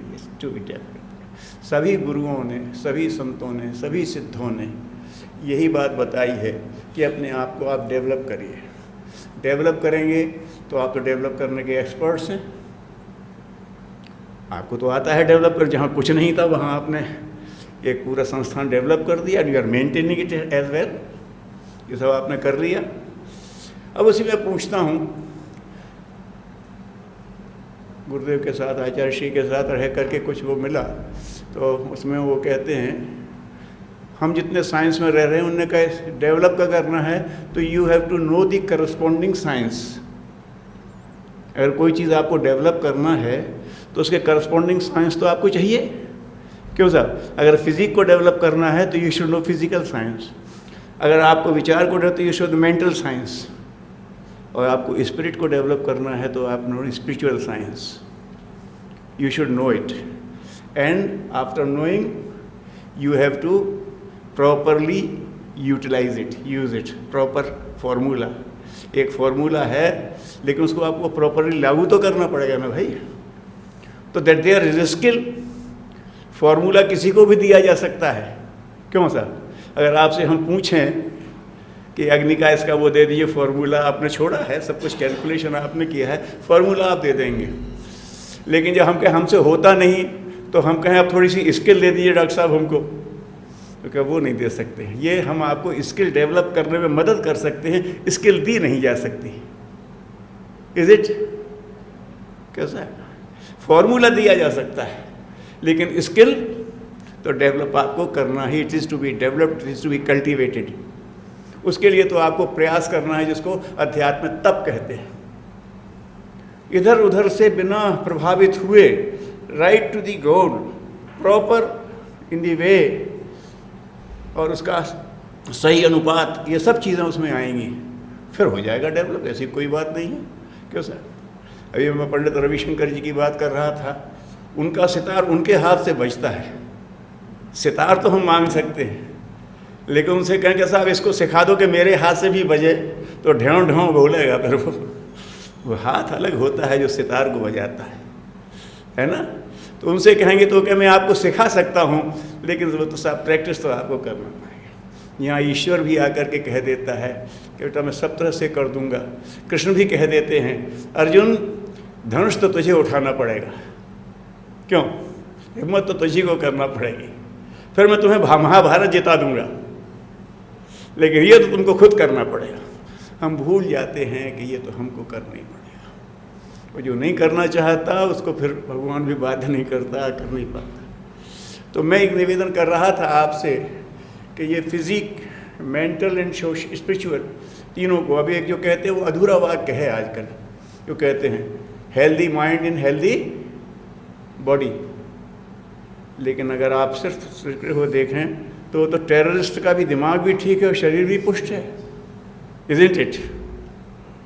उसकी बॉडी भी हेल्दी है और दिमाग भी बहुत तेज़ है। अरे सारे उनको चुनौती दे रहा है, ऐसे ही थोड़ी कर रहा है।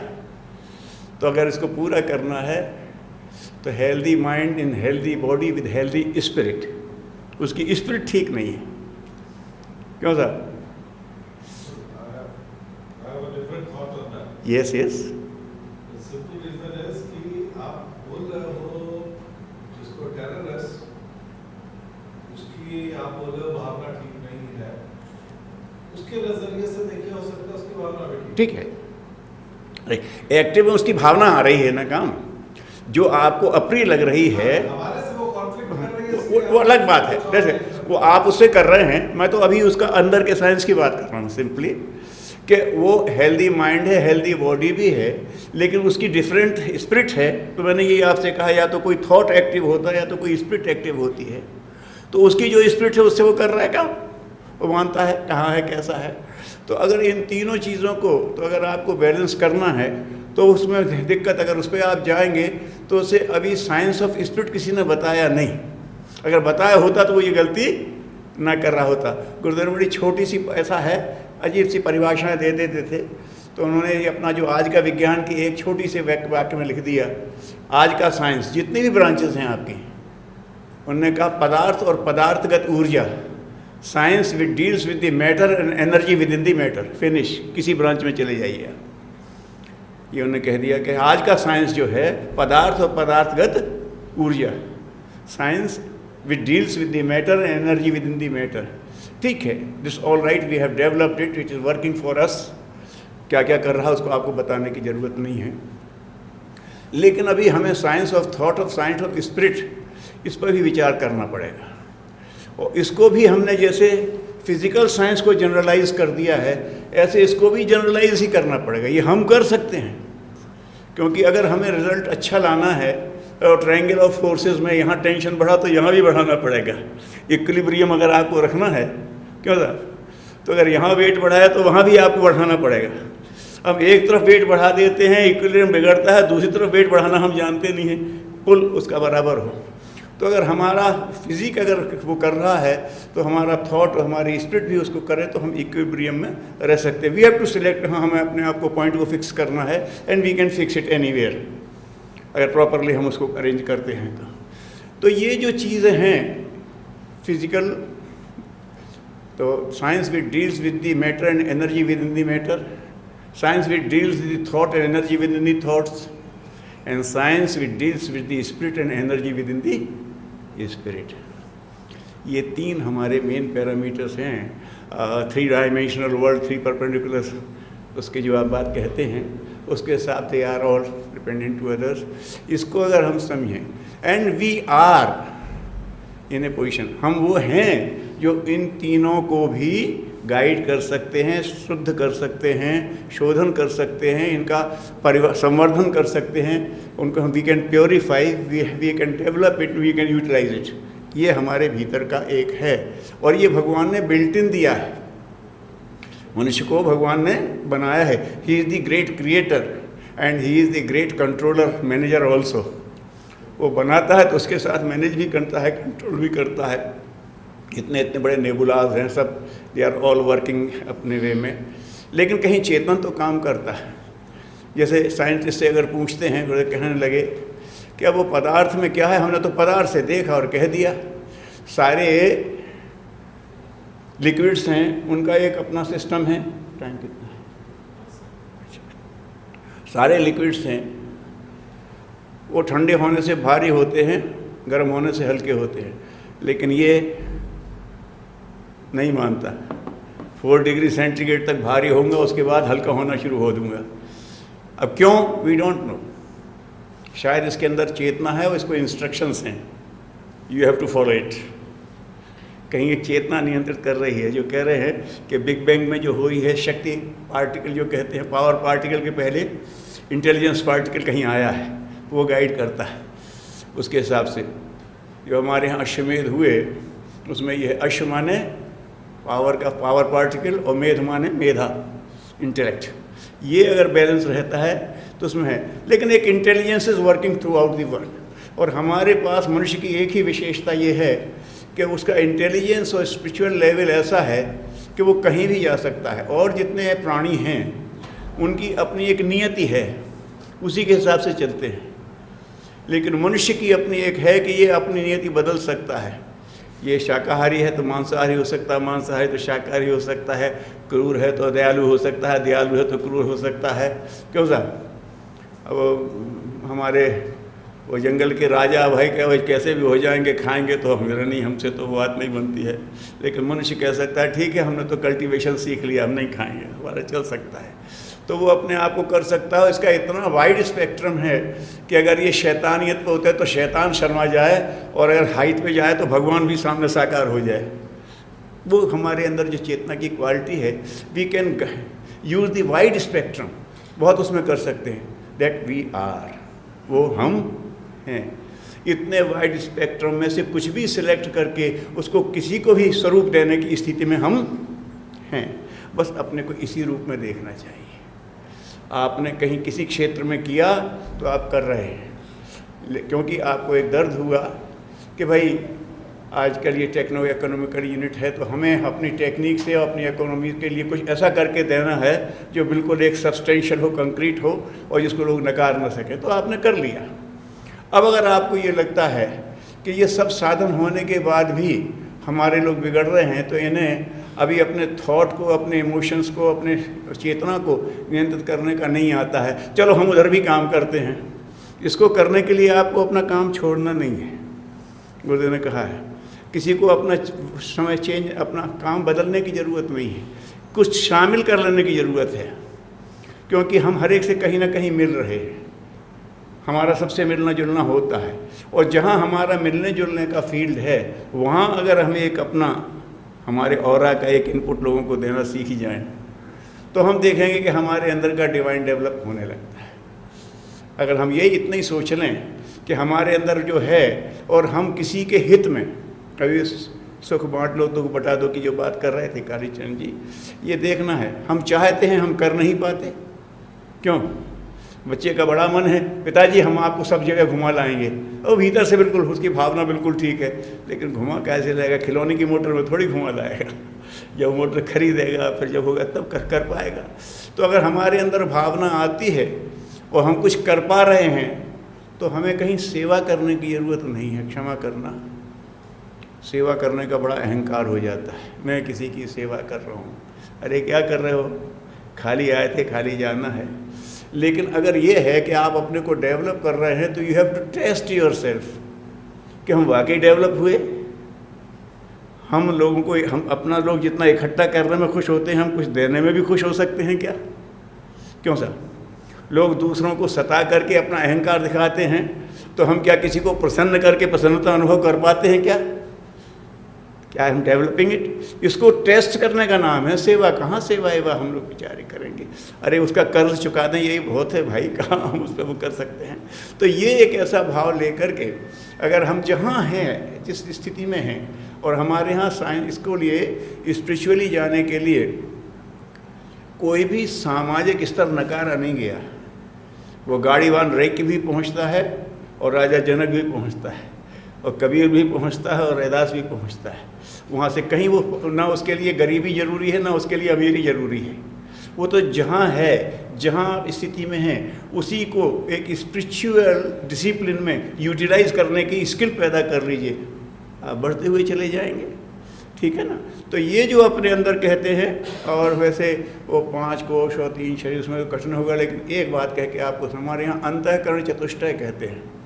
हमारे भीतर के 4 करण हैं। कर्ण समझे, व्याकरण में तो होता है कर्ण, कर्ता माने करने वाला, कर्म माने किया जाने वाला, और कर्ण माने माध्यम जिससे हम करते हैं। तो हमारे कर्ण जो हैं भीतर, जो वास्तव में करते हैं, ये उपकरण है। क्यों सर? वो मंत्री जो हों ये उपमंत्री हैं, ये सचिव नहीं है, ये उपसचिव है, उपकरण है। टूल्स जिनको हम कहते हैं, they are the tools, they are all उपकरण। लेकिन उन्हें चलाता कौन है? तो वो कर्ण। उसमें कहा मन, बुद्धि, चित्त और अहंकार, ये 4 कर्ण हमारे अंदर दिए हैं। या तो हमारे अंतः में कर्ण है, या तो व्याकरण में कर्ण है, और बाकी जगह उपकरण है ना, उनके सबऑर्डिनेट्स हैं। जैसा मन चाहता है वैसा वाणी निकल पड़ती है, वैसे हाथ चल पड़ते हैं। ये तो मन क्या है? चेतना का वो पक्ष जो इंद्रियों में रस लेता है, इंद्रियों को मोटिवेट कर सकता है। आपकी जब होती है इलेक्ट्रिसिटी, यहाँ कैसी इलेक्ट्रिसिटी भेजें, यहाँ कैसी भेजें, अलग अलग सर्किट्स में अलग अलग फ्रीक्वेंसी, अलग अलग उसका रेजिस्टेंस, वो सब होता है, यू नो इट बेटर। तो उसमें आपको देखना पड़ता है कैसे आप उसको करते हैं। तो वो जो चेतन, जो हमारी चेतना है, प्राण विज्ञान के हिसाब वो जानता है यहाँ कितना लगाना। तो हम इंद्रियों के साथ आप देखते हैं, जब आप आँख पर कंसंट्रेट हो जाते हैं तो फिर कान सुनने से इनकार कर देता है ना। जब आप खाने में लगते हैं तो फिर आँख के सामने कोने का पता नहीं। मन जहाँ हो जाता है उसे 11वीं इंद्री कहते हैं। तो वो मन है, लेकिन उसमें गति है, दिशा नहीं है, रस बहुत है। एक बात मैं अक्सर कहता हूँ, आप भी अनुभव करेंगे। मनुष्य कहता है क्या करें साहब, अब आपकी बात ठीक है, लेकिन वहाँ मुझे रस ही नहीं आता। तो एक मैं निवेदन करता हूँ हर व्यक्ति से, भगवान ने मनुष्य को एक सिद्धि दे के भेजा। मन को ये सिद्धि है, जहाँ बैठ जाए वहाँ ही रस पैदा कर लेगा, जहाँ बैठ जाएगा वहाँ रस पैदा कर लेगा। भगवान रामकृष्ण परमहंस कहते थे कि ये मन है ना, ये मक्खी जैसे स्वभाव वाला है। अब हलवाई की दुकान पे बैठेगा तो मिठाई पे बैठ करके भी वो अपने डंक चला के पूरा रस लेता है, और उतर करके अगर वो नाली में बैठ जाएगा तो वहाँ भी रस ले लेगा। तो जैसे मक्खी कहीं भी रस ले लेती है, ऐसे मन भी कहीं भी रस ले लेता है। ये एक एक्सीडेंटल है, दुर्घटना हो गई है कि जहाँ हित है वहाँ रस नहीं लेता, जहाँ हित नहीं है वहाँ रस लेता है। जितने भी व्यसन हैं, एक दुर्घटना हो गई है। और हम कहते हैं वो तो आदत, अरे आदत तो हमारी है, हमारी आदत है तो हम बदल लेंगे। हमारा मन है तो हमारे कहे में होना चाहिए, लेकिन हम उसको क्या साहब हमारा मन नहीं मानता। तो गुरुदेव हंसते थे, मन कौन है? तेरा बॉस है, तेरा चाचा ताऊ है, क्या बात करे? अरे तुम्हारा मन है, ये तुम्हारा असिस्टेंट है। अरे कमांडर कहता है कि साहब हमारा सबऑर्डिनेट, बात ये कोई बात ही? एक्सप्रेशन कॉल हो जाता है, if you can't exercise your powers, तो भगवान हमसे एक्सप्रेशन कॉल कर सकता है। तुम अपने मन को काबू नहीं कर पाते यार, क्या बात है? तो मन में गति है, रस है, कहीं भी पैदा कर लेगा, लेकिन दिशा नहीं है। तो दिशा बुद्धि के पास है। बुद्धि को दिशा देने के लिए कर लो, विवेक जाग जाए। मन में ये विश्वास, हम जहाँ चाहेंगे वहाँ रस पैदा कर लेंगे। बुद्धि दिशा दे देगी तो हित वहीं पर है। हम देर तक सोने में भी रस ले सकते हैं और सवेरे घूमने भी रस ले सकते हैं, लेकिन उसका इफेक्ट नहीं बदल सकते। हित अहित तो उसके साथ जुड़ा हुआ है, प्रकृति के साथ। तो अगर हम हित में ही रस लेने लगे तो क्या बुराई है? जब रस हम ही पैदा करने वाले हैं तो हम कहीं भी रस पैदा कर सकते हैं। हमें अपनी सिद्धि को समझना चाहिए, और हम कहीं भी दिशा बना सकते हैं। ये हमारे पास बुद्धि है। नहीं साहब, ऐसा है कि हमारी बुद्धि पता नहीं उधर कोई क्यों चलने लगती है। क्यों? कि वो जो हमने गलत डिसीजन किया है तो वो सही है, उधर ही बुद्धि अपनी पैरवी करने लगती है। तो फिर वो कहते हैं वो संस्कार गलत है, आपका चित्त में बैठा हुआ एक संस्कार है जो आपने कभी लंबे समय तक किया है, वो आपके चित्त में बैठ जाता, सबकॉन्शियस, उसको चित्त कहते हैं, ये सबकॉन्शियस माइंड। वो वहाँ बैठा है, वो जो सिग्नल देता रहता है उसी से मन बुद्धि इनिशिएट होते रहते हैं। तो वो भी तो हम ही ने किया था ना। संस्कार है क्या? लंबे समय तक जहाँ हमने रस लिया वो हमारा संस्कार बन गया।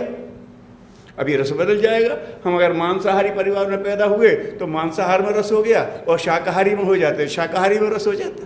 क्यों सर? बड़ा अंतर है। शाकाहारी वाले को मांस की गंध आ जाए तो उसका खाना दूभर हो जाए, और मांसाहारी को गंध आ जाए तो खाने की इच्छा अच्छा लोग खा लेते हैं थोड़ा सा। वो रस का ऐसे हो गया, वो हमने किया है इसलिए हो गया। तो मैं निवेदन कर रहा था कि ये जो मन बुद्धि चित्त है ये हमारे हैं, और अहंकार वही है।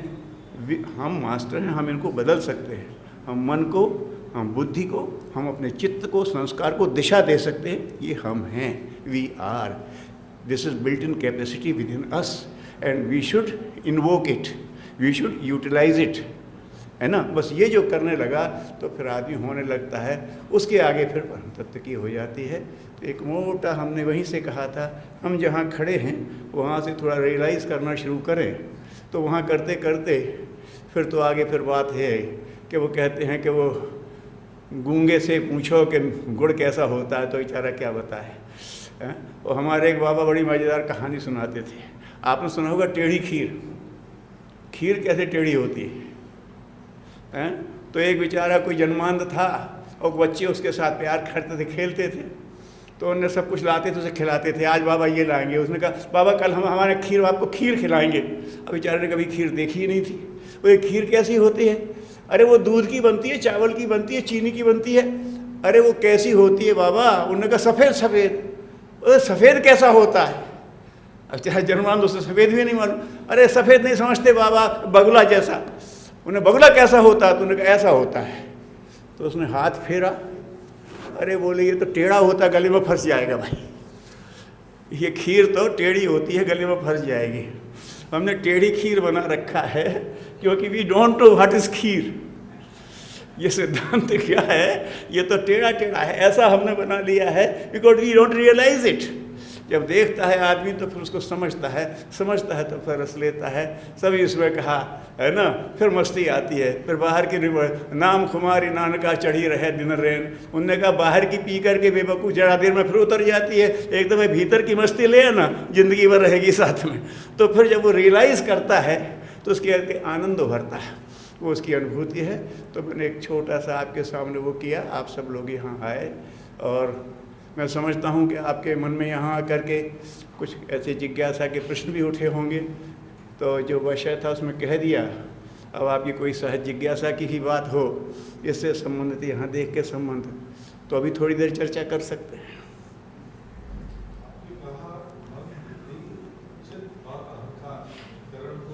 जी, अंतःकरण चतुष्टय, अंतःकरण के चार। जी हाँ,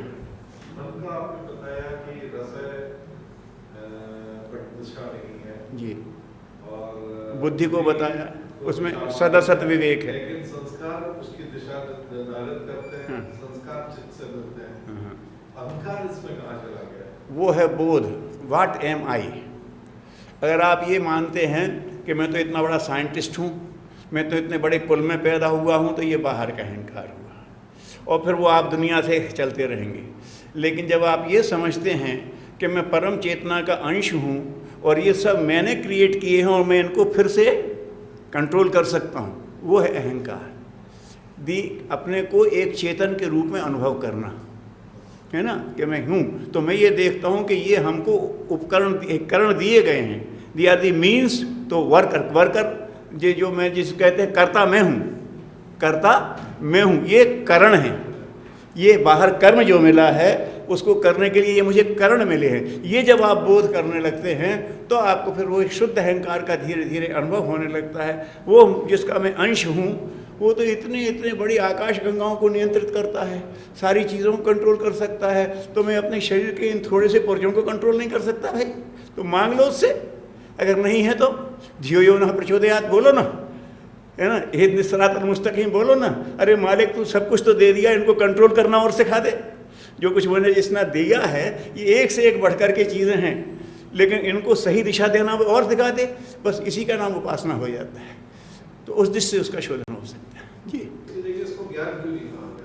देखिए, जब मैं एक अंश परम ऊर्जा का जो सब चीज को अपने नियंत्रण में रखे हुए, तो हम ये तीन चीजों को क्यों नहीं कर सकते? ठीक, इसको ज्ञान क्यों नहीं कहा? इसको अहंकार ही क्यों कह रहे हैं? ठीक है, अहम माने मैं, कार माने आकार, वो ज्ञान की परिपक्व स्थिति है। जब तक ज्ञान हमारा कंफ्यूज्ड है तब तक हम अपने बाहर के रूप को मानते रहते हैं, और जैसे जैसे ज्ञान हमारा मैच्योर होता जाता है वैसे वैसे हम अपने सही स्वरूप को पहचानते जाते हैं। है अपना स्वरूप ही, आपका अपने बारे में जो कॉन्सेप्ट है उसी रूप में आप एक्ट करने वाले हैं।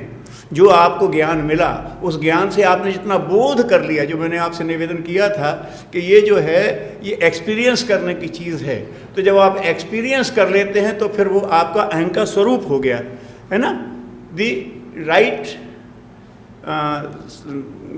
Shape of your right qualities of your own self, वो जो हम अपने को अनुभव कर रहे हैं, जो आप अनुभव कर रहे हैं उसी से आप काम करने लगते हैं। जैसा जैसे आपका अनुभव सुरक्षित आएगा आपकी अनुभूति अच्छी होती जाएगी, बढ़ता जाएगा। मैंने जो अंतःकरण की बात कही थी तो ये था कि जैसे आप लोगों को ऐसा मानना होता है कि जब आप किसी बुरे कार्य की तरफ या कुछ भटक रहे हैं या प्रवृत्ति आ रही है तो मन से कुछ ऐसी आवाज़ आती है जो आपको बताती है कि ये सही नहीं है, तो अक्सर इस आवाज़ को हम नहीं करते। जी, मेरा तात्पर्य उससे हाँ नहीं वही है, भीतर से देखिए मेरे है, आप एक काम कर रहे हैं, ठीक है ना, और बुद्धि ने संकेत दे दिया कि ये सही नहीं है ना। चित्त ने अंत में आपका अहंकार भी ये कहता है अरे यार तुम मनुष्य हो, मनुष्यता का ध्यान तो रखो। वो जो आवाज़ उठती है फिर सबसे गहरी आवाज़ अहंकार के लेवल पे उठती है, द कॉन्सेप्ट ऑफ सेल्फ, मैं जो क्या हूँ, वहाँ से ही उठती है वो सबसे सशक्त आवाज़। जब वो ये कहती है, देखो गीता में भगवान उसने कहा अर्जुन ने कि साहब ये तो बड़ा कठिन है, ये तो बड़ा कठिन है साहब, ये होता नहीं। कृष्ण ने कहा अब मेरा मन ही नहीं होता, तो फिर उन्होंने कहा है क्षुद्रम हृदय दौर्बल्यम तक तो उत्तिष्ठ परम तप, अरे तू परम तपस्वी है, पहले ये बोध कर। और ये हृदय की दुर्बलता, आप तो कहते हैं आपकी बात तो समझ में आ गई, लेकिन साहब मेरा मन ही नहीं होता, मन ही कमज़ोर पड़ जाता है, बाहर बात ख़त्म। लेकिन जो भीतर अनुभव करता है वो ये करता है कि ये सब हमारा बनाया हुआ है, ये जो संस्कार हमारे अंदर बैठा है हमने ही कहीं उसको रिसीव किया है, लंबे समय तक रिसीव करते करते वो बैठ गया हमारे अंदर इनर कॉन्शियस में। तो फिर वो सबसे बड़ी बात है मैं ये हूँ and I can do it, उस बोध को अहंकार का है। अहंकार को लोग नेगेटिव उसमें क्यों लेते हैं? क्योंकि बड़ा भारी अहंकारी था, हाँ वो ठीक है, वो अहंकार मैंने कहा कि जब आप वही चीज़ है, हमारा वही मन है, जब गलत में रस ले रहा है तो रस हमें पतन में ले जाएगा, और वो जब सही में रस लेगा तो वो हमें उत्थान की तरफ ले जाएगा। तो ये अहंकार भी एक ऐसी चीज़ है, जैसे जैसे आप नश्वर से कनेक्ट करेंगे अपने आप को, अरे साहब अब कल के दिन है और अब कल के तो मेरा पोस्ट छीन ली जाएगी तो मैं क्या रह जाऊंगा। तो जितना आप आउटवर्डली नश्वर से कनेक्ट करेंगे वैसे आप अपने आप को कमज़ोर अनुभव करेंगे, और जैसे जैसे आप इमॉर्टल से कनेक्ट करेंगे वैसे वैसे अपने आप को सशक्त अनुभव करते रहेंगे। तो वो जो उनका अहंकार वो विकृत अहंकार है और ये शुद्ध अहंकार है ना। जो कहते हैं कि जब उनसे बात कही तो वो उनसे सुखदेव वैसे रहते थे, तो जब उनसे बात कही क्यों साहब, वो कहते हैं कि उसको रंभा को भेज दिया, सबसे सुंदर थी, उनको जरा जाना, तो उन्होंने कहा ठीक है आ गई देवी, अपने बात कर रहे हैं, वो कहीं आकर्षित नहीं हो रहे हैं। तो उसने अब शरीर की जो रमणीय कामों की विशेषताएं बताना शुरू की, ऐसा है मेरे अंदर ऐसा है। अब वो अपने आप में बोध करते हैं। उन्होंने कहा अरे साहब आपने आज मेरा बड़ा ज्ञानवर्धन किया, ऐसा भी नारी शरीर होता है, उसमें ऐसे ऐसे होता है। अच्छा अब कभी जन्म लेना पड़ा तो किसी ऐसे ही नारी के गर्भ में बैठूंगा। एक उनका बोध है, आई एम टू डिसाइड, मैं सोचूंगा किसका कैसा उपयोग करूंगा, तुम जैसा कहोगे वैसे ही उपयोग कर लूँगा क्या मैं। If there is a thing how to use it, मेरे लिए कैसा है, तो वो जो एक भीतर से सेंस डेवलप हो जाता है वो धीरे धीरे हो जाता है। If I have to say one word about it, I'll say unparalleled. See, we have heard about science and spirituality can be together, but after being here through this course, we have learned that, well, it can work and it can wonderfully work. We are very much pleased and feel ourselves very privileged lot to be here to see how the science and spirituality can really be wedded together, and how this sort of the strong force where the scientific mind and spiritual heritage which we have in this great country can work together for the societal development. I put sincere thanks from my side and from the side of all of us to the ITM who has organized such a course and have brought us to this wonderful place called Vedic University, where we could see the things happening. And then this is possible because of the hard work, dedication of all those who are associated with the Vedic University, and they're trying to do something for the society.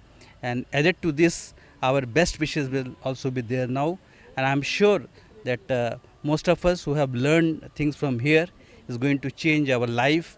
One of my colleagues just said that from tomorrow onwards he is at least going to have one trained which will make a difference in our working, in making us more effective, more performance oriented, and that in long term it is going to change the society, change the whole system in which we feel that science and spirituality can work together. Once again, I would like to thank the organization and would like to all the best to them, and I ensure that this has opened up the future collaborations. It's not the end, it is the beginning. Thank you very much. I'm Manjit. I'm heading one of the DRDO laboratory at Chandigarh. This is my first visit to Dev Sanskritik Vishwavidyalaya. I have heard only once or twice, but I got the opportunity to visit this place. I am very much impressed the level of simplicity over here, the level of contentment among the employee, among the faculty over here, and the level of self-reliance within this campus. And all these three are working in a system, in a discipline, and that discipline is not imposed by somebody else, that has been created by the employee, by the faculty themselves. We call it self-discipline. So this was an eye-opener for us. There are engineers, there are scientists, there are doctors, there are highly qualified professionals, but they are very close to the spiritualism. Not only they have the knowledge, they are actually practicing the spiritualism, and perhaps we have also understood the meaning of science and spiritualism, what is the difference between two, and how the both science and spiritualism has to support each other for the benefit of the mankind. As far as this course is concerned, I must thank our friend Dr. S.B. Singh of Director ITM, who arranged this, who made this our visit to this institute possible. We all are heading our own institutes, our own units, our own laboratories, and we are all the time surrounded by so many problems, so many individuals. We may not find enough time for ourselves. Perhaps this type of course has given us some introspection, that perhaps it is our behavior which is a deciding factor on the team building and on the output. And we must find some time at least for us to understand who am I. So it may help me to transform myself, and that help me to transform my establishment. I wish all the best to Director ITM and his institute, and I wish all the best for this Vishwavidyalaya, Dev Sanskritik Vishwavidyalaya. The type of, the amount of efforts and amount of service you are doing for the society, that is incredible.